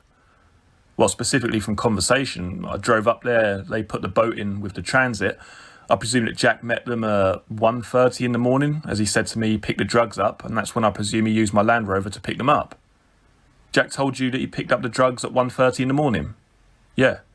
When did he say that? He told me that when I spoke to him, when I woke him up. If you look on there, I rung him at 5 in the morning. Okay, Darren, we're just going to change the tape here as we're running out of time, so just bear with me. We'll change the tape over and then we'll continue this interview, okay? Yeah. Okay, at the end of the last tape, Darren, we were talking about the position of the Land Rover when you picked it up from Meadow Cottage, and also the fact that you were saying that the canvas eyes are being torn at the back. Do you want to carry on from where you finished? Yeah, when I spoke to Jack the day before in a lay-by, he'd put the boat in the water, and he said he'd ring me because they may want me to help them further. And he said he'd be ringing me about 11 that night. So I thought, well, if anyone calls me after 11 p.m, don't answer the phone. I fell asleep and the phone did ring, but I didn't answer it. It was more like 2:30 in the morning. So when I got up for work in the morning, I thought I'd better ring back. And this is how comes I know that the drugs were picked up around 1:30 a.m. Because when I rung back, I said, oh, you never rung me last night? You know, like sort of innocently. And he said things were a bit later and he wasn't back till 1:30, something along those lines. That's how I know he'd picked the drugs up at 1:30 a.m. I mean, I knew he'd rung me at 2:30 because I dialed 1471 on my telephone and it told me that I'd received a call about 2:30ish from an unknown number. I guessed it probably would have been him. But as I say, I've sort of run off track here. Okay, did he tell you at that time or at any other time that he'd got them to wherever they were going to? No. Okay then. Could I just mention one thing that I mentioned during the break to your solicitor, Mr. Craddock? We may have possibly unwittingly entered into conversation about the offence for which you've been charged, Darren. So obviously any conversation we had before that, if you make any statement regarding the offence for which you've been charged, it will be purely at your own volunteering of that statement, because we're obviously bound by certain regulations. Okay, I understand that totally. So anyway, that's how I knew that the drugs were brought back at 1:30 in the morning. And because of the fact the Land Rover had been moved, I presumed that that's what it was used for. Do you know where they were taken to, Darren? The drugs? Yeah. Not then, but I do now. How do you know now? Well, long story short, when I went to see Mick later on that day, and before I was arrested, I'd gone down there and he'd got the drugs. So where had you gone? I'd gone to Meadow Cottage. Meadow Cottage, yeah? Meadow Cottage, yeah. And he asked, did I want some drugs? I'd said, yeah. And he'd gone to the back of the transit van and come back with 2 carrier bags, then counted the drugs into a toolbox, which I took with me. I didn't know if all the drugs were there or he got them there with in mind to give them to me. Then when I was going back home, he'd rung me up and asked me if there was anything in my Land Rover when I picked it up this morning. That's when I knew that he must have used my Land Rover to pick up the drugs, and I said no, and then I hung up. I rung him back to confirm it because I was thinking, shit, he might think that I'd stolen some drugs off him. So I said, what are you looking for? Is it what I think you're looking for? And he said, too fucking right, I've lost something. And I said, oh, all right. And then the conversation ended. Shortly afterwards, I was arrested. And when I was arrested, I couldn't quite understand why. I thought I'd been arrested because Essex police knew what I was doing. And I was waiting for them to arrest him, and I was thinking, they're a bit slow. Then I expected DC Bird at any minute to jump out and go, that's all right, it's Darren, let him go. But it didn't fucking happen. And it wasn't until I was in custody, it was mentioned to me that there were 2 police officers in custody as well. I didn't need to be told who they were. I was 99% sure that DC Bird would have been one of them. And then it clicked that if Mick had lost the drugs and I told DC Bird they were coming back that night, and DC Bird's in custody, in my mind, he's gone over there, crept over to Meadow Cottage and taken them. But that again, Darren, is purely assumption. This is only an assumption, yeah. Purely your thoughts on that matter, is that right? This is only a thought. This isn't a fact or anything. This is a thought, because in my mind, why would a policeman be in custody? And it was the same policeman that I happened to tell where all the drugs were kept. Or when the drugs were coming back, I should say. Not where they were being kept, because I wouldn't be certain, as in previous experience, all the drugs are being kept at his mum's garage. If Mick ever said, come with me, he'd go to his mum's garage to get a bar of puff or something. He'd never have it in his pocket. It would always be at his mum's garage. So I presume it was probably taken to his Meadow Cottage, and then in the morning, it would probably go into his mum's garage, or Russell's. Okay, Dan, just stopping you on that point again, purely because that part of it, speaking about DC Bird and what you believe happened to the missing drugs, is purely speculation on your part. It is, yeah. How many times do you think that you may have been to the address in Point Clear to collect drugs? 3 times. I've been to that address to do work as well. Right, and on those 3 occasions, how many of them would you have been with Mickey Steele? Oh, every time. I didn't just go to that address. I actually went to Mickey Steele's house, or he'd say jump in the truck and that's where we'd drive to. Right, so run us through as to what would happen when you get there. Well, he would reverse or drive up his mum's drive, which means any vehicle, because it's a tight alleyway, which would block the view from the road, so no one could see the car. It perfectly blocked the alleyway. Generally, the garage was unlocked. When you say generally, had you seen it being unlocked before then? He'd asked his mum for the key before. Have you got the key, mum, sort of thing. He seemed to make a point of not owning the key or anything, which I thought was a little bit, odd. As if his mum might get in trouble and, she could just say, well, I don't have a key to the garage. So generally, it was open, but he had got the key off his mum a couple of times. And he said, come in. And other times he'd say, sit there. The times I'd been in, he sort of just literally picked a few blankets up and there would be a quantity of drugs. I mean, I couldn't say how much, but more than what I was having, like my little bit. Then he'd just say, getting back in the Hilux, and we'd drive back to Meadow Cottage or wherever, and then I'd basically leave. And what estimate, Darren, would you put on how much in those 3 trips that you took yourself? That I took? Yeah.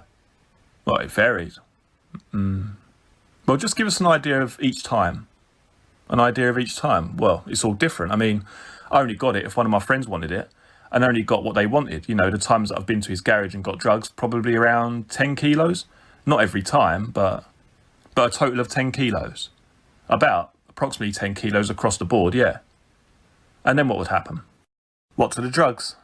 No, what would happen when the drugs have come into your possession from Mickey Steele in the garage? We'd get back in his truck. Into the truck. Yeah, we would drive back to where I'd met him, which would be his old bungalow or his new cottage. What's the arrangement for payment? Well, the people I sold it to never had any money. They always used to take it off me, then sell it, then pay, then I'll go back and pay him. There was no, fixed arrangement. When I got the money, I gave it to Mick. It was as simple as that. And what were you charged? I was charged £2,200 a kilo. And what sort of money do you think you made out of this then, Darren? Well, the bloke had it off me, paid £2,300 per kilo, so I made £100 a kilo. Right, so out of all those deals, you've probably made £1,000 then, you reckon? Not that much, actually, because at one time, the reason I had up to 10 kilos was because the bloke had cash for once, which was a very rare thing. So the price was $2,250 to him, and he bought 5 kilos, which was the largest amount until you got me that I'd ever had, and he paid in cash, so I actually made £250 for driving up, getting it, and bringing it back. I'd actually told Mr. Bird about that, but it didn't seem to bother him. But yeah, at the time, I made £50 a kilo, because the bloke had cash and Mick wanted cash quick. I remember him saying, can you get me some cash quick? And I said, well, I'll ask, and I asked my mate. I don't know who the hell he phoned, but he came back to me and said, yeah, we've got some money, so we'll have 5 kilos. If it's £2,250, I thought, well, I'll make £250, better than fuck all. Okay, fair enough. So I went and I got it, gave him the cash, and he was over the moon. Okay, Darren, what I'd like to do now at the moment is move back to the incident of the Rettendon murders. Right.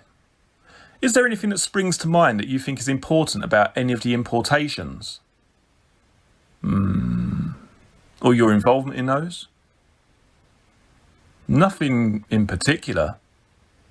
Okay, that's fine.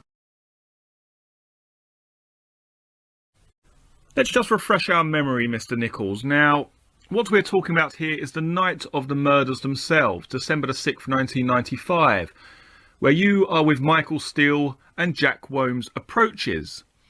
Now, let's go back to your police interview here where it says, quote, "I have to keep stopping on this, Darren. I don't want to disturb your train of thought. He did speak to Womes, is that correct?" Where you reply, "Yeah, what I'm saying is I don't remember if he got out and spoke to Jack or Jack got out and said something to him. But I know that they did speak." DC Brown then says to you, quote, "They did have a conversation. Just look back at interview 4, page 12. You then reply, "Yeah, but he hasn't stopped or got out or anything." It is a bit different from having a conversation, is it not? Do you agree, Mr. Nicholls? Yeah, but the next bit still says he's behind us. I agree he is behind, Mr. Nicholls, but I'm talking about the conversation. Quote, "He hasn't stopped, got out, or nothing. If he does not stop, he cannot have a conversation, can he?"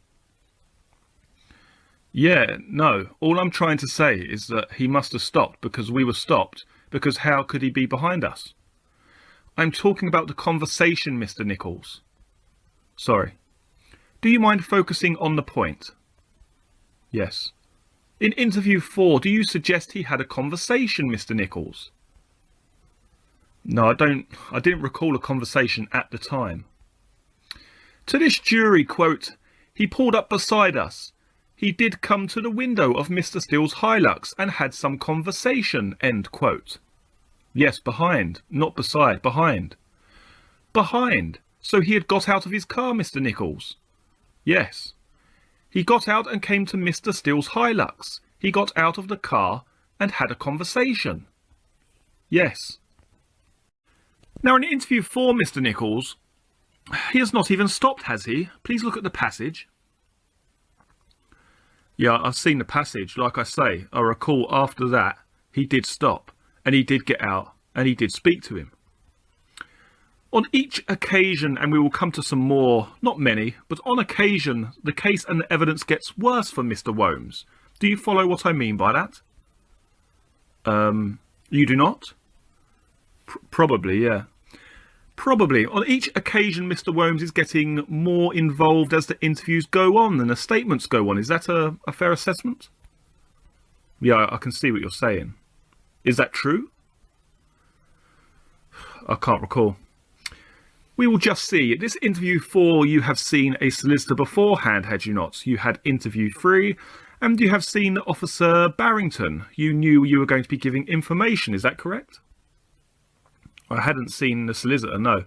I think I saw a solicitor for interview 5. I didn't think I saw a solicitor in interview 4. No, interview 5 is the first time I see a solicitor, not interview 4. That is not actually correct, Mr. Nicholls, is it? Did you see a solicitor called Oddie? That was the one they supply with you when you were arrested. You have seen a duty solicitor, but you had seen a solicitor, had you not? Yeah, I'd seen a duty solicitor, yes.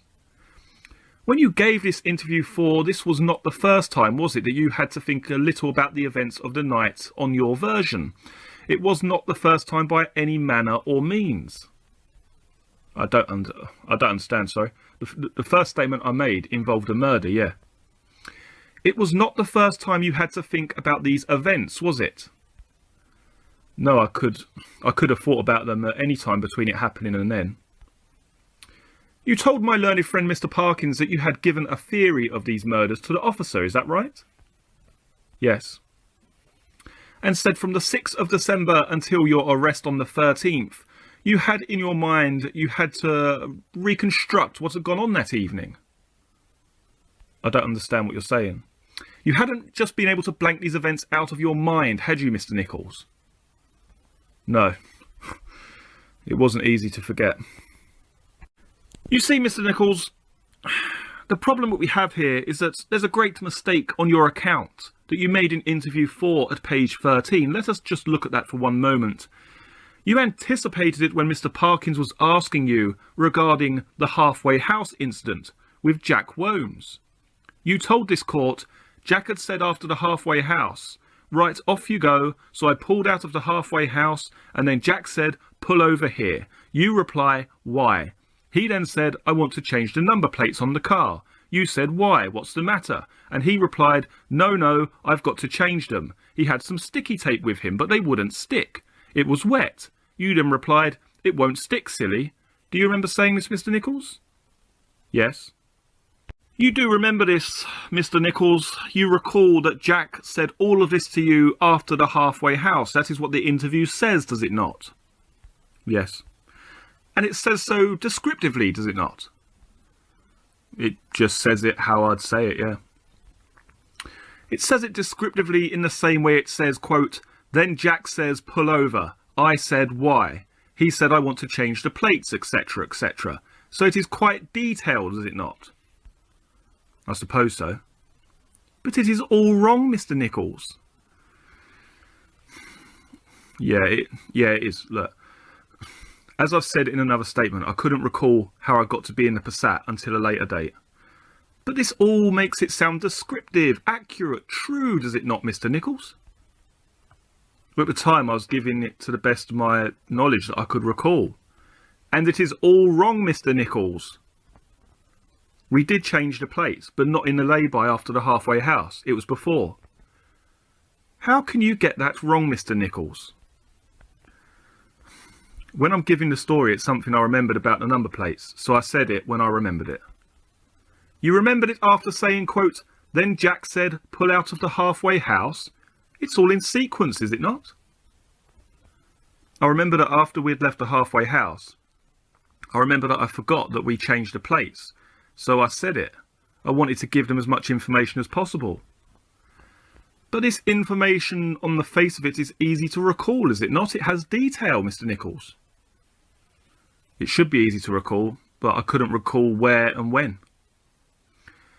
Do you remember saying to the magistrates, and we have the passage, quote, the trouble with telling a lying story is it's difficult to remember it?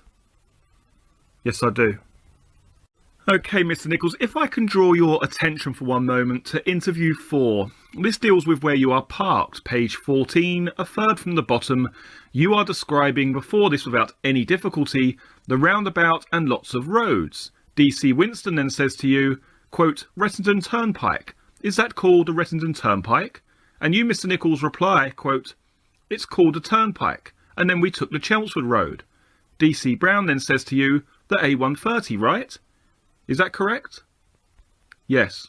There's no problem there, Mr. Nicholls, no? No. You say the A13, that's right. You took that road. Shall we just look in the exhibit bundle if you have got it? And the jury and my lord have in front of us.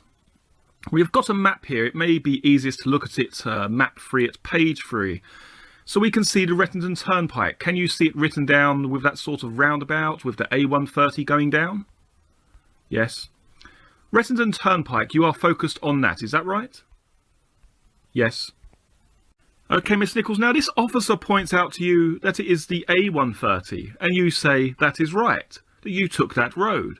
Looking at page 14, interview 4, quote, it wasn't far up there really, no more than sort of a mile, at the bottom of the hill. That's where I dropped him off. I dropped him off on the left-hand side of the road, and he got out of the car. There is no problem with this, is there, Mr. Nicholls? You have Mr. Worms being dropped off by you on the left-hand side of the road. That's correct, yeah. There's no problem here? No, that's right. And Mr. Worms had a bag with him. So he must have crossed the road with a bag and gone wherever he was going, is that correct? Yes. Okay, Mr. Nicholls. Then it goes on to state that you received a telephone call from Mr. Worms, a 10 to 15 second phone call. You received this phone call. You have then turned into the lane for the first time. Is that correct? Yeah, according to this. And when you have turned in, he is there. He gets in the car and tells you to spin it around. Is that correct? According to this, yeah. According to this? Yes. Not a difficult description to give, is it? According to this? No. Interview 8, can you confirm at page 20 when asked a question about the police officer? Do you have that in front of you? Yes, I do. Page 20, interview 8, you are asked how long the telephone call is. And you say, quote, I mean, 10 to 15 seconds perhaps. Of course, that was the phone call which in interview 4 there had been a conversation, had there not? Because if we look back at page 16 in interview 4, there most certainly was a conversation. Quote, Darren, come and pick us up. To which you reply, that was quick. Yeah, that's right. Okay, Miss Nicholls, now if we look at this interview here, you are going through the route and you get to the point where you had gone down the A130 to the turnpike and you are describing going up through Rettendon Village and down the other side. It is there that Jack tells you to pull into the lane on the right-hand side. You actually turn into that lane. Quote, I turned in. You said you turned into the lane, Mr. Nicholls. If we just go on again to page 18, just to repeat it, quote, I remember him saying, you come back down here, you reverse down here, like you reverse out facing the right way. He said, quote, save mucking about next time. Then at page 20, the phone call lasts for 10 to 15 seconds. Now this is a version in which you are agreeing with a police suggestion that you turned into the lane when you arrived, is that right? So Mr. Nicholls, you agree here that Jack told you to pull into the lane, and you actually turned into that lane. Had you ever said that before, Mr. Nicholls? I don't know. Because look at page 12, this is you speaking. You described the A130 towards Chelmsford. You described a little towny bit. Only for like 100 yards, a little shop and things. And then it goes back down the hill. And around there, that was where I dropped him off. There was a lane on the right. He wanted me to drop him there, in the lane on the right. Is that correct, Mr. Nicholls? Yes. You were not saying there that you dropped him in that lane? Just so we've got this right in our mind, Mr. Nicholls, before you reply, you actually stated, so I stopped there and he got out, and he said, right, sod off. Mr. Nicholls, that means, does it not, that you stopped on the side of the road, the lane being on the right. Quote, I stopped there, he got out and said, right, sod off. Is that not correct? No, I'm not sure what you want, what you're trying to get me to agree to or disagree with. I'm sorry. I am asking you, please, is it not what you are saying here exactly the same as what you were saying in the 4th interview? No. What do you mean by the word there, which is the last but one word in the text on page 12 and the 4th word on page 13? That is really the question Mr. Lederman is putting to you here. Like I said, there was a lane on the right and he wanted me to stop there. So he wanted me to stop at the lane on the right. I'm sorry, Mr. Nicholls? It says, I'm only going by what I said, but I know I went into the lane on the right. It says, quote, there was a lane on the right and he wanted me to drop him off there. In the next line, it says, quote, so I stopped there. I am implying that I stopped at the lane. At the junction where the lane is, not in the lane. At the lane, in the lane. Sorry, that's what I mean. Are you saying that this is the same thing? In my book, yeah. So if we go back to interview 4, when you said at page 14, quote, I dropped him on the left-hand side of the road. What does that mean in English? That means I thought I dropped him on the left-hand side of the road. It does not mean I thought I dropped him on the left-hand side of the road, does it, Mr. Nicholls? Well, when I gave that interview, I thought I dropped him on the left-hand side of the road. It does not say I thought. Sorry, when I gave that interview, I said that I dropped him on the left-hand side of the road.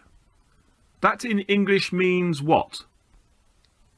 When I gave that interview, I said that I dropped him on the left-hand side of the road. That means what it says, that the car stopped in the road that the jury have a map of on the left-hand side. He got out with the bag. That is what it means, does it not? Yes. Okay, Mr. Nicholls. Now, quoting what you say here. So I stopped there and he got out. He said, right, sod off. Is that correct? Yeah, I'm referring to the lane in this interview. You are referring to the lane? Yes. What caused you to change your mind, Mr. Nicholls? I had more time to think about it and I remembered more in detail what happened. You told me some minutes ago that you had difficulty in remembering that you went to the A130 and you stopped on the left. You had no difficulty in remembering that. I said at that time, that's what I thought happened, yes. You had no difficulty is the word I'm asking you to agree with. Like I said, when I was given, that's what I believed in my mind happened, and that's what I was saying, and I had no difficulties in saying it. Did it occur to you that it was an absurd story to think that you could park a car on the left-hand side of a main road and a man get out with a pump-action shotgun and cross the road during traffic of that time of night, Mr. Nicholls? No, I remembered what actually happened. But your memory was assisted, was it not, at page 14 by the police officer? Because it is a police officer who for the first time says, quote, Jack told you to pull into that lane. The police officer who has put that to you, and then you reply, quote, I turned in here. Do you agree with that or not? Well, all I can say is the policeman must have took from what I previously said, that I turned in. You help us, Mr. Nicholls. Where had you previously said Jack told me to pull into the lane? Well, as Jack was directing me. Jack was directing me, and as I said in number 12, the bit where I said there was a lane on the right, and he wanted me to drop him off there, whatever it is. So I stopped there. I mean, Jack's directing me. So I'm only presuming Mr. Winston has took what I've said there. So when you say at page 12, Mr. Nicholls, he wanted me to drop him there, that is the same as Jack telling you to pull into the lane? Yes. I see. What is different is this. What is different is at page 18. Can I ask what interview? Same interview, Mr. Nicholls, because at page 18 you are saying and you are remembering Jack saying having got into the lane and effectively doing the 3-point turn. You can remember Jack saying, quote, when you come back, you reverse down there, like you reverse facing the right way. He said, save mucking about the next time. I thought, yeah, that's fair enough. So I drove up and I turned towards Chelmsford. Is that correct, Mr. Nicholls? Yes. If you go back to interview 4 at page 16, do you have that in front of you? Yes, I do. Quote, so I turned into this lane and he said, turn your lights off, spin it around. So that's what I did. Are you saying that those two versions are the same? What do you mean? Do those two versions both make sense when put together? No. The first version is that he is there when you come back and tells you to turn around when you arrive back. Is that correct? Yes. The second version is before you leave on the first occasion. He is telling you, and you can remember it, to turn around when you come back. Is that correct? Reverse in when I come back, yeah. Those two versions cannot live with each other, can they? No. Could you explain then, Mr. Nicholls, why one version which is quite definite is completely the opposite to another version which is also quite definite? All I can say is that the idea of having all the interviews was to try and jog my memory, to get information out of me. And during the interviews I remembered more clearly what happened, and I gave the account as I remembered it. And at later interviews, like I say, I recall exactly what happened. The interviews were there to iron out any inconsistencies and to prevent you from being railroaded when you came to court. Do you remember that phrase being used? No, I don't. I always thought the interviews were to make me remember information to assist police. Now, the next interview I want you to take a look at, Mr. Nicholls, concerns July the 5th. Could you get that in front of you, please? Yeah, I've got it, yeah. And although our copy of the custody record schedule ends in June, the 13th of June in fact, this went on for months and months and months of you being visited, did it not? All the time until I was put in prison, yeah. And on the 5th of July, these two officers, Oakley and Carter, were also investigating you, were they not? I don't know what they were investigating, but I thought it was to do with DC Jim. They were interviewing both of you, and in really your connection with DC Jim. Okay, Mr. Nicholls, now let's talk about these police interviews that you had with these officers over many months. They were making sure, were they not, that they got a final version from you which would not helpfully result in you getting railroaded when it went to court. That was what was happening, was it not? I don't exactly know what railroaded means, but no. No. But you were you ever given note paper, writing paper to make notes, Mr. Nicholls? Yes, I was. And in what circumstances were you given those pieces of paper? Well, I'd asked for some paper and a pen. Why, Mr. Nicholls? Because I spent a lot of time on my own and I kept remembering things and I didn't know if I'd told them, basically. I do not quite follow that, Mr. Nicholls. Well, because I'd spent a lot of time on my own and I'd got confused, I couldn't remember if I'd told them things in the interview. And I'd remember something insignificant or whatever, so I'd just make a little note to myself to remind myself to say it when I was next seen by an officer.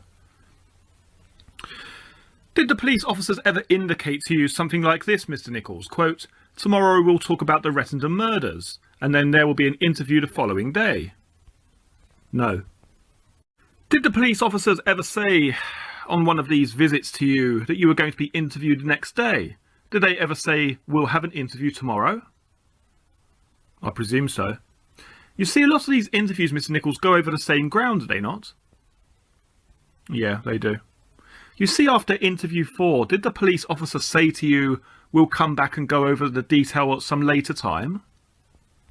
I can't recall. If they had, do you think you might have made some notes? No. I don't know when it was. I think I was taken to a different police station, but I was removed from that police station to another one. That's when I started making notes. To Rayleigh police station, were you not? Yeah, it was just before I left Rayleigh, or after I left there, that I asked for the paper because I was sort of thinking of things and then not sure if I'd have said them or anything, so I wanted to remind myself to say it, really. But I can't remember when, but it was after quite a few interviews. Just before you left Rayleigh police station? It's either before I left or after I went to the next one, because I moved from there to another one. You made a statement, Mr. Nicholls, or statements I should say, on the 21st of May, a witness statement. Yes. Did you have any notes, Mr. Nicholls, to help assist you when making this witness statement? No, I didn't. Before you made the statement, were you told that you would be making a statement? Yes, I was. And you were told, were you, that the witness statement meant that you would have to give evidence? I knew by then that I had to give evidence, yes. These notes were on what pieces of paper, Mr. Nicholls? What, my own notes? Just plain pieces of A4. And the police gave you the A4, is that correct? Yes. And they gave you a writing table, did they not? Yeah, they gave me a desk. A desk? I mean, when you are in a cell, do you have any means of writing a letter? If I wanted to, yes. They'd give me, if I wanted it, or if I wanted to write a letter, they'd give me a paper and pen, yeah. And where would you write it? Sitting at the desk, probably. How much did you write, Mr. Nicholls? Very little, only odd words. Just things that prompted me to remember things, really. On pieces of A4 paper? Yeah. And those pieces of A4 paper would have, is this right, the jottings and things that had suddenly come to your memory, is that correct? Yes. We can see here, Mr. Nicholls, at number 67, on the 11th of June, you were provided with a table and a chair, as well as a filing cabinet, with police officers Winston and Crayling being present in your cell for 2 hours and 35 minutes. What did you do with these pieces of paper? Just threw them away afterwards. Did the police officers ever see you writing on these pieces of paper? No, I don't think so. Did any of these pieces of paper refer to conversations between you and Mr. Steele? I don't recall. They were very basic things. If I remembered something, I'd write a few words to remind myself. I don't recall if it was about conversations or anything like that. Would you not try to recollect things that were said? Yeah, I mean, I was trying to remember. Like I say, I used to dream about it every night, and I'd wake up and think of something, and I'd have to, you know, make a little note of it. Of what you said? No, of what I remembered. I wasn't sure if it had been said. Did that include conversations? I can't recall anything that I wrote down. Why not, Mr. Nicholls? You cannot recall anything that you wrote down at all? No, I just wrote down, things for me to remember to tell them. When you went into the interview, you had written down things which you considered might be of importance, had you not, Mr. Nicholls? Yes. So naturally you would take those pieces of paper along to the interview room with you, would you not? Yeah, or I'd tell my solicitor. So when you were interviewed by these officers wishing to give information, you would naturally take with you the pieces of paper upon which this information was written, would you not? Yeah, I presume so. And presumably there must have been an occasion when you said to either DC Brown or DC Winston, "Look, I've just remembered this," and there would be a piece of paper with what you had written down. I don't recall if anything like that ever happened. Surely if you suddenly remembered something in the night or whatever and had written it down on a piece of paper, you would want to draw what you had written down to the attention of that police officer, would you not? Yes. And did you? Like I say, I'd normally tell my solicitor. I'm sure everything I wrote down got to the police, yeah, so they could ask me about it. The solicitor was not present when you were being interviewed later, was he? My solicitor was present at all the interviews apart from the first 2, 3 or 4. Did you give him the pieces of paper? No, I'd normally rip the paper up, but I normally discuss with my solicitor before an interview, discuss certain things. Mr. Nicholls, why rip up a piece of paper which is there for the purpose of jogging your memory? What was so secret about it? Nothing. It's done its job. It's jogged my memory. If I can remember before I go into the interview room what it was that I wanted to say, then it's done its purpose, hasn't it? Did you ever begin an interview by saying, "Oh, I've remembered something"? I don't know. You are not hiding anything from us, are you, Mr. Nicholls? No, I just can't remember if I started the interview with, "I remembered something." What you are saying in simple terms, as we understand it, is this. Things came to your memory which you wrote down, is that correct? Yes. Those things you believed were important. Just facts, minor facts. I don't think I ever remembered anything important, but just little things. Did you remember that it was not a battery, but it was a light bulb? No. Are you saying, or are you not, that you brought to the notice of the police things that you had remembered? Yes. Did the police express interest in what you had brought to their notice?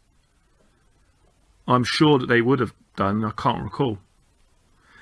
In which case it would follow that it would come into the interview, would it not? Yes. So, Mr. Nicholls, a police officer would say to you, "We believe that you have some new information," or "You have remembered something new," to which you would reply, "I've remembered this, that or the other." That is roughly what would happen, is it not? I suppose so, yeah. This would all happen on tape, would it not? Yeah. Because what you are saying is that this all happened, are you, during the actual interviews on tape? All my interviews were on tape. Now, Mr. Nicholls, you were visited up to and including roughly 36 hours of visits by DC Winston and DC Brown, who were drawn to the attention of your writings in your cell. Is that not correct? Yeah, I may have done. I don't recall. Why not, Mr. Nicholls? There you are, being visited by them. There you have written something out and say, "Look, I've just remembered this," and showed them. Did that not happen? Like I say, I may have done, but I don't particularly recall. Can you remember writing anything specific down, Mr. Nicholls? No, I only ever wrote a few things down anyway, just minor points that would come back to me, and I'd just think, right, I've got to remember that. And, if it was about the car or something, I'd just write car just to remind me. I'd easily forgotten. I'd write things down and couldn't work out what I'd wrote down. You never had any piece of paper with you during the interview from which you read, is that correct? I don't think I ever had anything that I read, no. Sorry? I said I don't think I ever had anything that I read. You don't think? Like I say, I may have took one of the pieces in with me, but I don't recall it. Did you ever read from a piece of paper, Mr. Nicholls? Only that thing they hand you at the beginning. No, I mean from a piece of paper that you had written what evidence had come to your mind, Mr. Nicholls. No, I wouldn't write it like that anyway. I'd I'd write like 2 or 3 words. I wouldn't write a story. Now, Miss Nicholls, I want you to transition back to the night of the murders themselves. Now, do you appreciate the difference between the conversation between you and Mr. Wombs? As you have said in interview 4, in connection with this call, the effect of the conversation being Jack telling you to come and get us, to which you replied that was quick. That conversation which you recall lasting around 10 to 15 seconds. And the conversation as you now recall it, come and get us, might have been replied with a simple okay. Do you remember these events, Mr. Nicholls? Yeah. You appreciate the difference, do you not? Yes, I do. What is the difference, Mr. Nicholls? Well, one would have taken longer to say than the other. What is significant about that, Mr. Nicholls? Well, obviously, if it's a very short call, you couldn't have said too much in a short call. If it was a very long call, it could not last 4 seconds. That is the point, is it not, Mr. Nicholls? Or vice versa, yeah. That is the point, is it not? Yes. That is why your evidence has changed from interview 4, when there was a conversation on your own admission that would last 10 to 15 seconds, and the version that we now have, which is come and get us. I might have said, okay. No. No? I've never known the length of it. It is just a coincidence, is it, that the conversation gets shorter and that fits in with the 18:59 and the 4-second phone call? No, I never knew the duration of the call until I got to this court. No one has ever said to me, I was told there was a call made about 7 o'clock, but I've never been told the duration of the call, anything like that. I only worked it out since I've been here. You were never shown a schedule of any kind? No, I've been shown some phone call documentation, but it's never had call durations or anything on it. Okay, Mr. Nicholls, can I draw your attention now, please, to the top of page 21. This is regarding what Michael Steele and Jack Wombs were wearing that evening. And in your words, quote, they were wearing Wellington boots and overalls. Quote, I think it was just overalls and Wellington boots. I don't know if they had gloves on.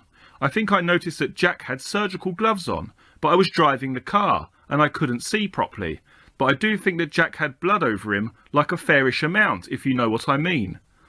Then further on you go to state, we are talking about speckles of blood. You reply, yeah, they had speckles of blood on them. I couldn't really look, but I sort of glanced.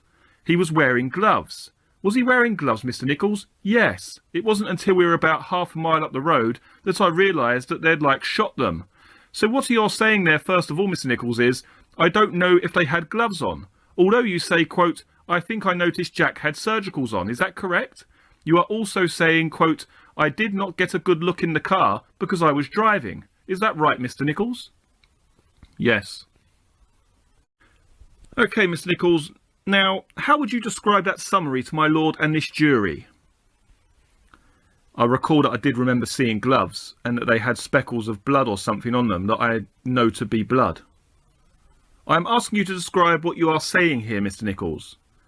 Sorry, I thought you were asking me something else. No, I'm asking you, Mr. Nicholls. I'm glad that you can see the difference, to see what you were describing here. What is the effect? Here I'm saying I wasn't sure if they had gloves on. Exactly. You were also saying, were you not, because you were driving, you say, quote, I didn't get to look in the car because I was only driving it. That was one of your reasons for saying you were not at all sure, is that correct? Yes. That is what you are saying here, Mr. Nicholls? Yes. Is that a fair summary of what's said there? Yes. You are doubtful here? Yeah, I couldn't recall properly. Okay, Mr. Nicholls, now if I can draw your attention to interview 8 at the page 24 at the top there, quote, and then Jack, I'm sure it was Jack, sitting in the middle between the seats behind us. He had rubber gloves on, and I do remember the rubber gloves. They had like specks of blood on them. I then see Mick handing him parts of the gun. Then the police officer says to you, quote, right, trying to keep things in order that they occurred, please, Mr. Nicholls. You then reply, quote, well, I'm sure I see his gloves. So there you are saying, quote, I'm sure I see his gloves. And you are saying, quote, I see Jack sitting in the middle between the seats behind us, and he had rubber gloves on. Quite different from interview 4, is it not? Page 21. Yes. Back to page 21, quote, I don't know if they had gloves on. I think I noticed Jack had surgicals on. Yeah, I think he had surgicals on because I didn't get to look in the car. It is the difference between chalk and cheese, is it not, Mr. Nicholls? Not really. Is it not? As I said, I didn't recall if he had gloves on, but then I later recalled that he did have gloves on. When you gave the version in interview 4, what was the difference in terms of your memory when you were saying, I couldn't see him in the car? Interview 4 was the first time I'd been asked to recall, like, the route to the murder, the route, and I was doing the best I could. Every time things just get better and better for the police, do they not, Mr. Nicholls? Things come back to you after the first time. And what, Mr. Nicholls, you actually wake up one morning, do you, and say, yes, I can remember seeing Jack sitting in the back seat with these surgical gloves on with specks of blood on them? And what, write it down on a piece of paper? No, the first time I gave the account, I gave it to the best I could remember. I mean, it was not an easy thing to do anyway, and I was trying to get it out as quick as I could. And I knew I made a lot of mistakes, and I knew there were a lot of things I couldn't remember. One thing you do know, however, Mr. Nicholls, is the road, do you not? You know this road like the back of your hand. You see, I've travelled down the road, yeah. I don't live near it. I've never drove down it to work. I don't know it like the back of my hand. I know it goes from Chelmsford to the A127. You went to that swimming pool as a child, did you not, Mr. Nicholls? No, it's a swimming pool centre. Did you go to the swimming pool centre as a child? No, I've never been to it. I've just driven past it. When you were a child?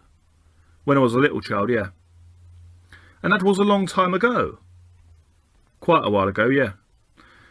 You see, Mr. Nicholls, because when we look at page 16 of interview 4, this passage which Mr. Parkins has drawn your attention to, he said go right, meaning the A130 towards Chelmsford, not back to the Rettendon Turnpike. Now, this is a conversation that you are giving, is it not? Yes. And it is a conversation in which you are being told to turn right, not left, to the Rettendon Turnpike. Yes. And you could recall that conversation, could you not? Yeah. What I could recall was the fact that I know we went to the Aurora swimming pool centre, and in my mind, I was telling myself it's a right turn out of that junction. Mr. Nicholls, you are an intelligent man, are you not? Sorry? You are an intelligent man, are you not? In what respect? I don't think I'm particularly clever. Don't you? Not really. Mr. Nicholls, please understand the question that I have asked, which was the conversation. The conversation was, quote, turn right, not back to the Rettendon Turnpike. It is the conversation, not where physically you thought you were, Mr. Nicholls. Do you understand the point that I am making to you? Yes. What is it?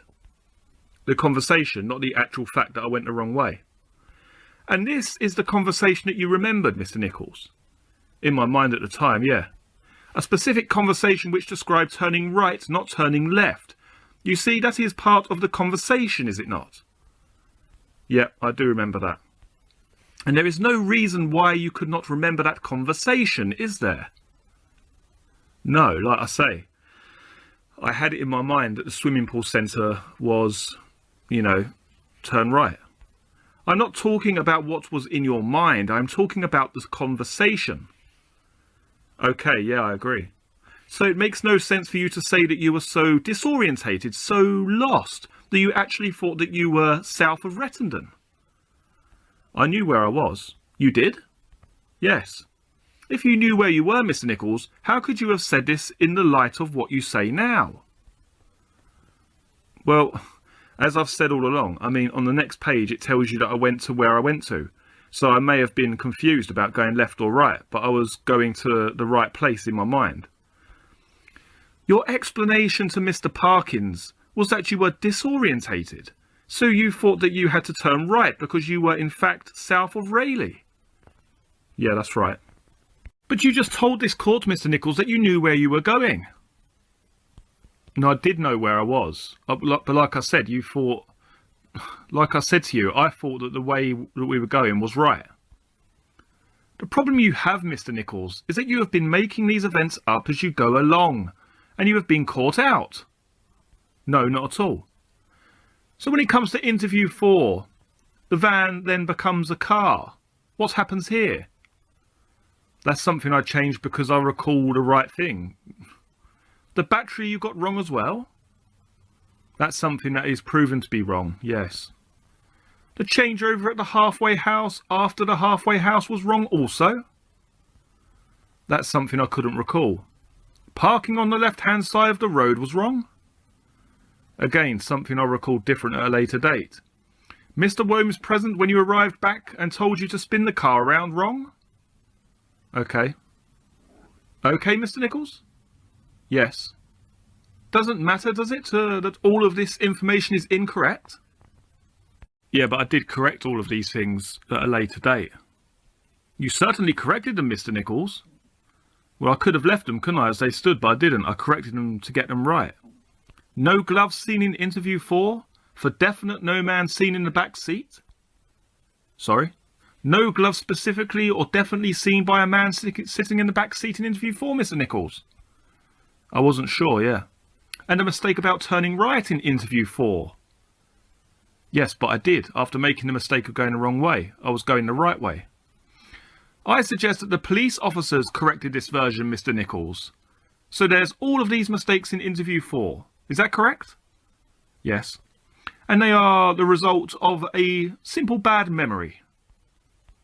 When I gave interview 4, it would have been a time that had elapsed since the event, and I was under a lot of pressure giving the interview, and I gave the interview at the time as I remembered it. So it was the pressure to cause you to say you parked on the left-hand side? No, just lack of memory. When you were being asked questions in the magistrate's court by Mr. Everington, I think you were asked a question in cross-examination. Can I hand to my lord and the jury what you were saying? It says here, Mr. Nicholls, quote, "In the interview, I was told to be honest, and I tried to get around it, but I couldn't." Was this just for interview 4? Is this the only interview in which you lied? I think so. You think so? What did you mean when you said, "I initially thought I couldn't trust them and that I would be hanging myself"? Well, in interview 3, I thought, well, if I confess to all the things I've done wrong, and it's, a good enough conviction for my own, confession, as it were, I was very wary of telling them what I'd done wrong. You mean by that you would be confessing to crimes for which inevitably you would be sentenced to a long term of imprisonment, is that correct? Yes, that's correct. Could you look, please, at the telephone schedule we have in bundle 4A, please? Do you have page 71? Yes. You do know, do you not, that Mr. Steele had not left any message on your answering machine? No. You do not know that? What day? What time? On an answering machine which you dialed, or might have dialed on the 6th of December 1995. You know it, do you not? No, I know that, I was definitely told to meet him, so I don't know that wasn't the message from him, no. Look at interview 7, page 16. Have you got it? Page 16. We are looking at page 15 at the bottom here, and we can see that the police have your itemised bill. Is that correct? Yes. Do you agree that they had this information? Yeah, I'll agree that they did have it at some point, yeah.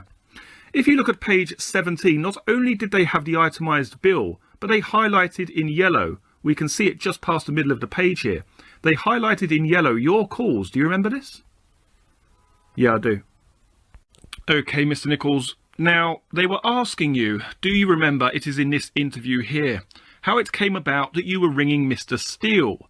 You can see it at page 16, can you not? Why would you be phoning him? And to which you replied, quote, "Because he had rung, I imagine. I mean, he has rung me, and all I can say is that he's left an answering machine message." To which DC Winston replies, "Well, if he has, it's not shown here." Mr. Nicholls, answering machine messages can be retrieved. Did you know that the authorities and the police can get those messages from the bank in which they are sworn? No, I didn't know that. I put it to you that they can, and there is no message by Mr. Steele asking you to ring him. I'll have to take your word for it. I haven't got a clue. I didn't know they recorded the messages. Okay, so I'm just actually going to cut in here because there's a lot of legal discussion which I'm not actually going to read out because it will probably confuse the story really. But just to give you a gist of what they're trying to say, basically what they're trying to say when you read this is that the answer phone messages are deleted after a certain amount of time. And bearing in mind, Darren Nicholls wasn't arrested until the 13th. They believe that the answer phone message may have been lost. Now, the points that they wish to make, and I'm just going to read out exactly what it says in front of me here. It says, the points that, if I may say so, we are focusing on and the police were focusing on was who phoned who first that day. And it appears on the face of it that the first actual phone calls are Nicholls ringing Steele at 12:51. Now, the first phone call out that day by Darren Nicholls is actually at 10:20, where he calls his voicemail. But by all accounts, there was no voicemails retrieved. Now, whether that's because such a long amount of time had elapsed between the actual murders and them catching up with Darren Nicholls and arresting him with the cannabis in the car, it's quite impossible to actually say. But Darren Nicholls' first call out on his mobile phone on the 6th of December was at 10:20 in the morning to his voicemail. But the first call between the people who were involved in this murder is from Darren Nicholls at 12:51 to Michael Steele. There isn't any proof or evidence that Michael Steele was the first person to reach out to Darren Nicholls on the day of the murder. Okay, and just a little bit further down the page here from Mr. Monday QC, he states, "My lord, the admission that I'm prepared to make is that between the hours of 7:20 p.m. in the evening of December the 5th and 10:20 a.m. in the morning on the 6th of December, Nicholls' mobile telephone did not receive any call that went to his voicemail service. Therefore, the point that Mr. Lederman wants to make, that there is no message left between those hours, is accurate." So Darren Nicholls may have got up, he may have called his voicemail at 10:20, but there's no phone call to his mobile phone from Michael Steele between the hours of 7:20 p.m. the evening of the 5th and 10:20 a.m. the morning of the 6th. Hopefully that's cleared that up, and I will now continue from where I left off. Members of the jury, you will get copies of that eventually, but effectively it means what I said earlier. No messages on the Nicholls answer machine service between 7:20 p.m. on the 5th approximately and midday 12:51 on the 6th. The cross-examination can continue. Just dealing with the 5th the day before. Look at page 14, interview 7. There is no question, as we can see when we look at this answer, quote, "Did you have any inkling before that day when you got the phone call?" You reply, "No, he actually rung me on that day at some point. I mean, I was at work, or I'm not sure, I may have been in a pub, but he did ring me on that actual day and say that can you meet me later?" So there is no question on the 5th of there being a telephone call about meeting at Mark's Tate on the 6th, was there? No. No. As you understand it, on the 6th there would be a record. If Mr. Steele had phoned your mobile, there would be a record of his call. The fact of the call being logged in your answering machine. Do you follow? Yes, I do. And that means, Mr. Nicholls, that the first person who made a call on the 6th between you and Mr. Steele was at 12:51. Have you got the document, please, at page 71? Yes, I have. And the fact that at 10:20 you dialed your messages is correct. Okay, Mr. Nicholls, now regarding the events after you finished work on December the 6th, 1995, you stated that you wanted to have a couple of pints at the Cock at Rain, is that correct? Yes. It had been a long day? Yes. And to suddenly meet Mr. Steele out of the blue, is that how it went down? Yes. No explanation given? No, that's right. You meeting at Ron Parkinson's at around 5 o'clock was not something you would be particularly enthusiastic about, is it? That's correct, yeah. Did you express your lack of enthusiasm to Mr. Steele? Probably. Well, there must have been a conversation, mustn't there? I expect so, yeah. I just can't recall. What I am getting at is there must have been a conversation that took some time, Mr. Nicholls. I suppose so. I remember being, peed off about it, but I mean, I said to him, I didn't know if I could make it on time, basically. You said I didn't know if I could make it on time. Did you ask him why he wanted to see you at 5 o'clock at Ron Parkinson's garage? No, all the other times we'd met at Ron Parkinson's were drug-related reasons. I see, Miss Nicholls. Now, there you were with your friends, you say, quote, I don't know if I can make it. What did he reply to that? Better make it? I'd like you to make it if possible? What exactly did Mr. Steele say to you? All I'm saying is I didn't know if I could make it because of where I was, basically. And what did he say? I can't recall. But I know I was going to try and make it, you know, I was going to try and get there. Was it left in limbo that if you could make it, so well and good? If you could not make it, then that's too bad, maybe another day. No, it was left that I would make it, but at what time and, you know, and I would just get there as quick as I could, basically. So you left it in the air, did you, as to when you would be able to make it? I believe so. How much in the air is it left? Like I was saying at the time, I knew that obviously where I was and getting back to meet him was going to be difficult because I'd already made promises of other things, and I told him that. You had, if you like, a cause of time which was how long you were going to spend drinking at the Cock of Rain. Well, even down to the motorway traffic would have been difficult. No, what I say is that you could, I suppose, have said, look, someone has to see me at 5 o'clock. I think we had better cut out the drinking at the pub. Well, yeah, I could have done. And did you? No. When we get to Mr. Nicholls, to your account, because we have got to the scene and we have been through your interviews about what happened at the scene both before and after the murders. But when you got to the scene in terms of the calls that you say of being told to go off, you say that you went to the wheat sheaf and realised that you had got a poor signal, is that correct? Yes. Well, you must have been a little nervous, were you, about that? In what respect? Well, this operation, as you have described it, it is an operation on a dark, snowy night involving a lane, is that right? Yes. It was an operation which involved Mr. Tate? Yes. An operation which you believe had something to do with showing Tate where a drug deal was going to be taking place, or may be taking place, is that correct? Yes. And you had also seen Mr. Wombs change the number plates? Yes. So all this was quite, how can I put it, quite tense, was it not? Well, I didn't really think about it. You did not think about it. Is it often that you are asked to sort of drive a car with a false plate and someone shows you a lane and tells you to spin it around when you come back on a dark December evening? No, it isn't very often at all. Does it happen? No, it's never happened to me before or since. It is somewhat extraordinary thing to be doing, is it not? At the time I didn't think so.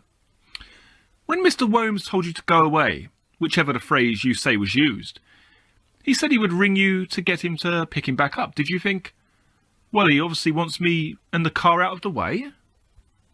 Well, yes, out of sight. You must have thought that you were being something similar to a getaway driver, did you not? I may have done. Well, did you? I didn't really. I just thought he wanted me out of the way. How many times did he want you out of the way and at the same time, a matter of minutes before, try to put a plastic false number plate on one of the cars? No, it's never happened before. It was a bit odd, was it not? I suppose so, but they never stuck. Pardon? They never stuck anywhere. I didn't really think about it. You did not think about it. Well, I was asked to do it and I did it. You were driving down a road and Mr. Wombs suddenly says pull into the side on the rainy, snowy night. He tries to stick some plastic number plates onto the front and back of the car in a lay-by on a snowy December night. You did not think this was a bit odd? We had never changed the number plates before, I admit that. Whether he succumbed or succeeded, I should say, or not, what was going through your mind when he was attempting to do this? I don't recall, to be honest. You do not recall? I thought it was unusual. We've never changed number plates before. Unusual? How about illegal? I know it's illegal, yeah. Did you wonder why on December the 6th, sometime after 5 o'clock, Mr. Wombs was wishing to change the number plates of the Passat?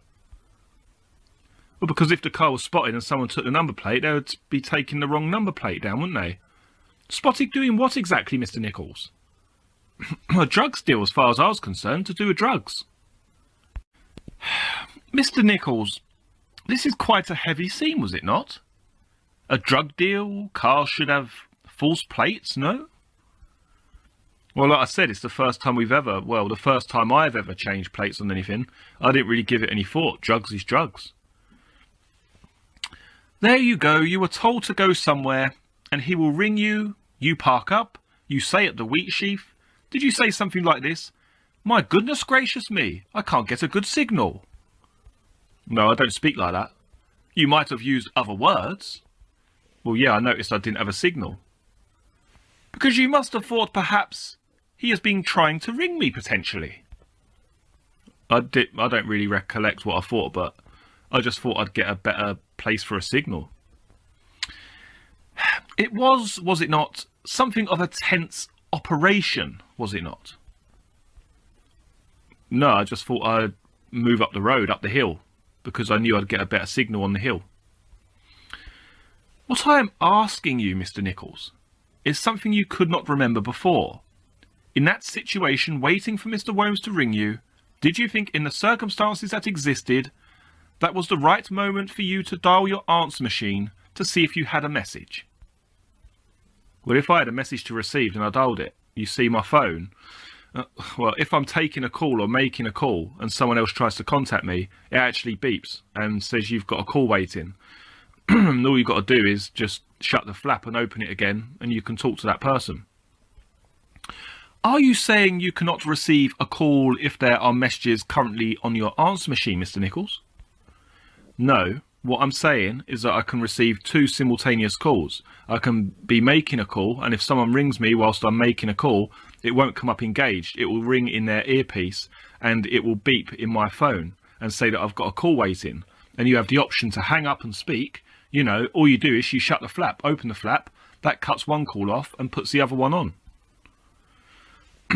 You are saying there you were waiting for a call from Mr. Worms in the circumstances that we have been through, and you did not think it was at all odd that you might at the same time be hearing your messages? No, like I said, my phone, if I was hearing my messages, a phone call could come through, my phone would make a noise in the earpiece, and I would stop what I was doing and take the phone call. Now, Mr. Nicholls, let me suggest to you that if this is your evidence that you received a phone call by that public house, the wheat sheaf, a poor signal, I just want to clarify that this is your evidence, is it not? Yeah, that's why I moved. There was nothing wrong with your phone, was there? Not particularly, no. You managed to get messages on other occasions during that day? Yes. We suggest that if you were parked by the wheat sheaf, there is no reason with your orange phone why you should not have received a proper good signal. Well, I know I didn't. I mean, I didn't get a good signal. I mean, I don't know. I owned an orange phone. It was a phone that you could stand in one place and move 2 feet and the signal completely changed.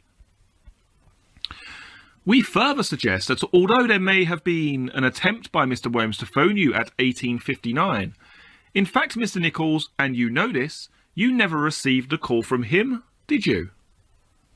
I did. Did you receive 1 or 2 calls? 1 call. Did your phone ring once or twice? Only the once.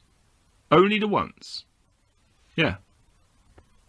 Now, changing the subject for one moment, Mr. Nicholls. Back in 1995, you used to sell quite a lot of second-hand cars, is that correct? You were, in essence, a second-hand car salesman to some degree. Yeah, that's right. Now, back to the Passat that you supposedly sold to Mr. Steele, the Passat that you were supposedly driving on the evening of those murders. When did you say that you actually sold this Passat to Mr. Steele? Before the 6th? Well, of course, that, Mr. Nicholls, that's quite obvious. But could you be a bit more specific on the date that you actually sold this car to Mr. Steele?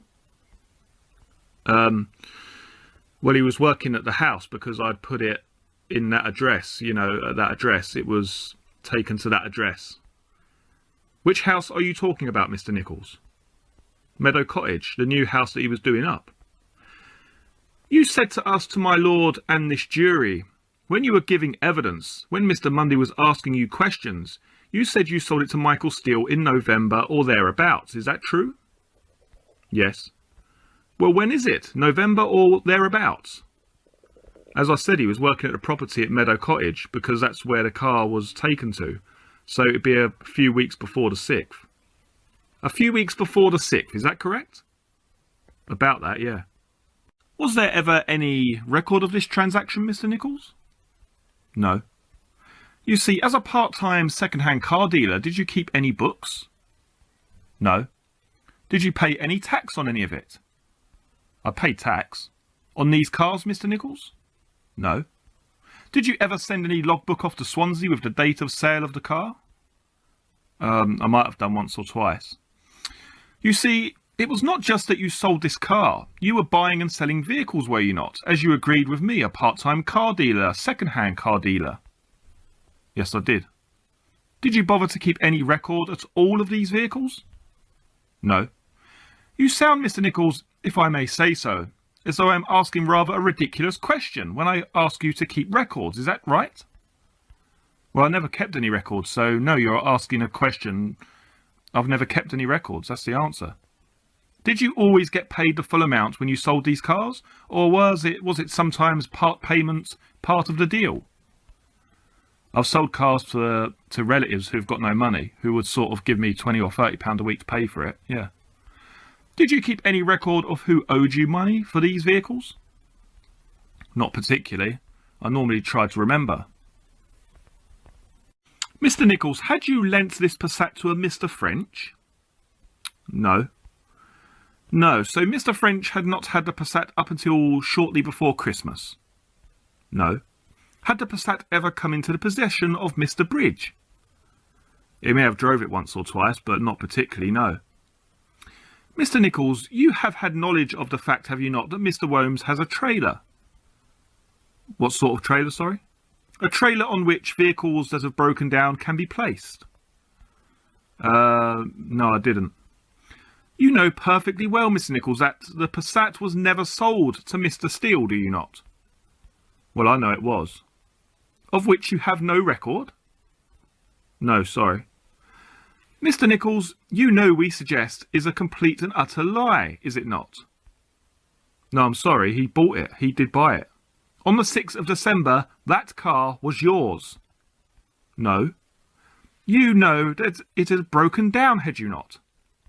No. And it had been broken down at the wheat sheaf, Mr. Nicholls? No. And you had told Mr. Bridge to collect it, had you not? No, sorry. You know that in fact it was collected by Mr. Womes? No. After it had been collected by Mr. Womes, subsequently you told Mr. Womes to get rid of it. That is the truth, is it not? No, not at all. That's completely wrong. Mr. Nicholls, money was important in your life, was it not? It's very important in everyone's life. More important in some people's lives than others, I may suggest, Mr. Nicholls. I suppose people who have got money, yeah, it's less important to them. You were obsessed with money, were you not? I never had any money particularly, so... You were obsessed with money, were you not? No, I liked earning money. Mr. Nicholls, we only have to go back over your relationship with DC Jim regarding the telephone calls that you didn't know were being recorded. When you were talking about purchasing BMK, which is the main ingredient in amphetamine.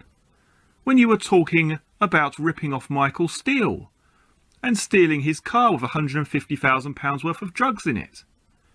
There's a clear motive, there's a clear pattern here, Mr. Nicholls, that you are a man obsessed with making money, illegally.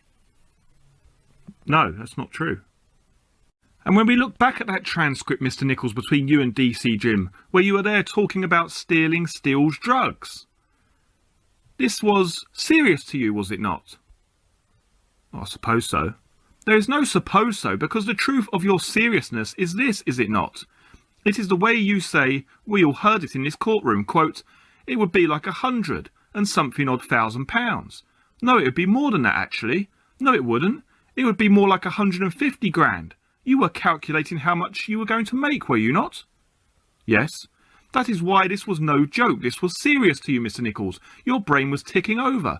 Whether it was 100,000 or 150,000, was it not, Mr. Nicholls? Well, I knew the amounts, yeah. I knew how much money you took abroad. The more illegal, the better. You would have had it, and taken that money away, would you have not, Mr. Nicholls? Whether I would have taken it or not, I don't know. You are not saying you suddenly would have had some guilt over taking £150,000, are you, Mr. Nicholls? No. Why did you become an informant, Mr. Nicholls? Well, several reasons. I'll tell you if you want, because they still wanted me to smuggle and I didn't want to. Who is they? Mr. Steele and Mr. Womes? It started out as a go and get another passport in a sort of friendly way. And it just got stronger and stronger. And then knowing what they'd done to the other three, I thought that sooner or later that was going to happen to me. So I decided that I would inform on them to get them arrested. Yes. First of all, not about the murder, just for smuggling. Yes. And then the day before I was arrested, Jack Womes had a word with me. Do continue, Mr. Nicholls. He basically said, you will smuggle, or you'll end up like the other three. He said, you can smuggle with us. And I basically said, you know, I didn't really want to. And he just said to me, you can end up like the others if you don't. You see, Mr. Nicholls, what was happening with you and this police officer, as we can see from these tapes, was that you were partners in crime, were you not? No. You were, Mr. Nicholls. He was giving you information. You were saying to him that you could sell the BMK, which was the main ingredient for making amphetamine, etc., etc., etc. That was what was going on, was it not? No, not really. This was not a proper informant relationship with a police officer who was straight, was it? I didn't know what he was like when I first met him. Well, you knew he was a corrupt officer, did you not? I didn't know, like I say, what policemen were supposed to be like. You and he were discussing generally how to rip people off. I said I didn't know what policemen were like. I mean, I don't know how they're supposed to act, how they gather information. Mr. Nicholls, you know we have been around the clock on this, that even you understand that if you are rewarded by a senior police officer for giving information, you do not expect that police officer, A, to ask for a drink as a reward. You know that, do you not? I suppose so. You know that is fundamentally contrary to any form of principle that any serving police officer should have. You know that, do you not? I didn't give it any thought, I just gave him the money. You see, what was happening between you and that officer was one of mutual protection, was it not? No. What was happening was I got in over my head with him. What was happening was, I suggest, mutual protection, which is why you were so worried when he was arrested. I was worried when I was arrested because you said in this magistrate's court that you had lost your protection. That is right, is it not? My main worry was, no, it's not right. My main worry was that I was going to be put on remand with those people. You had lost your protection and your protector was protecting you from being arrested or caught for crime, was he not? No, not particularly. That is why you developed the relationship with him, did you not? No. It is rubbish, we suggest, to suggest as you do, that you developed your relationship with this officer in order to have these men arrested. You developed, we suggest, your relationship with that officer because it was for your mutual criminal benefit. That's not true. I did it to get them arrested.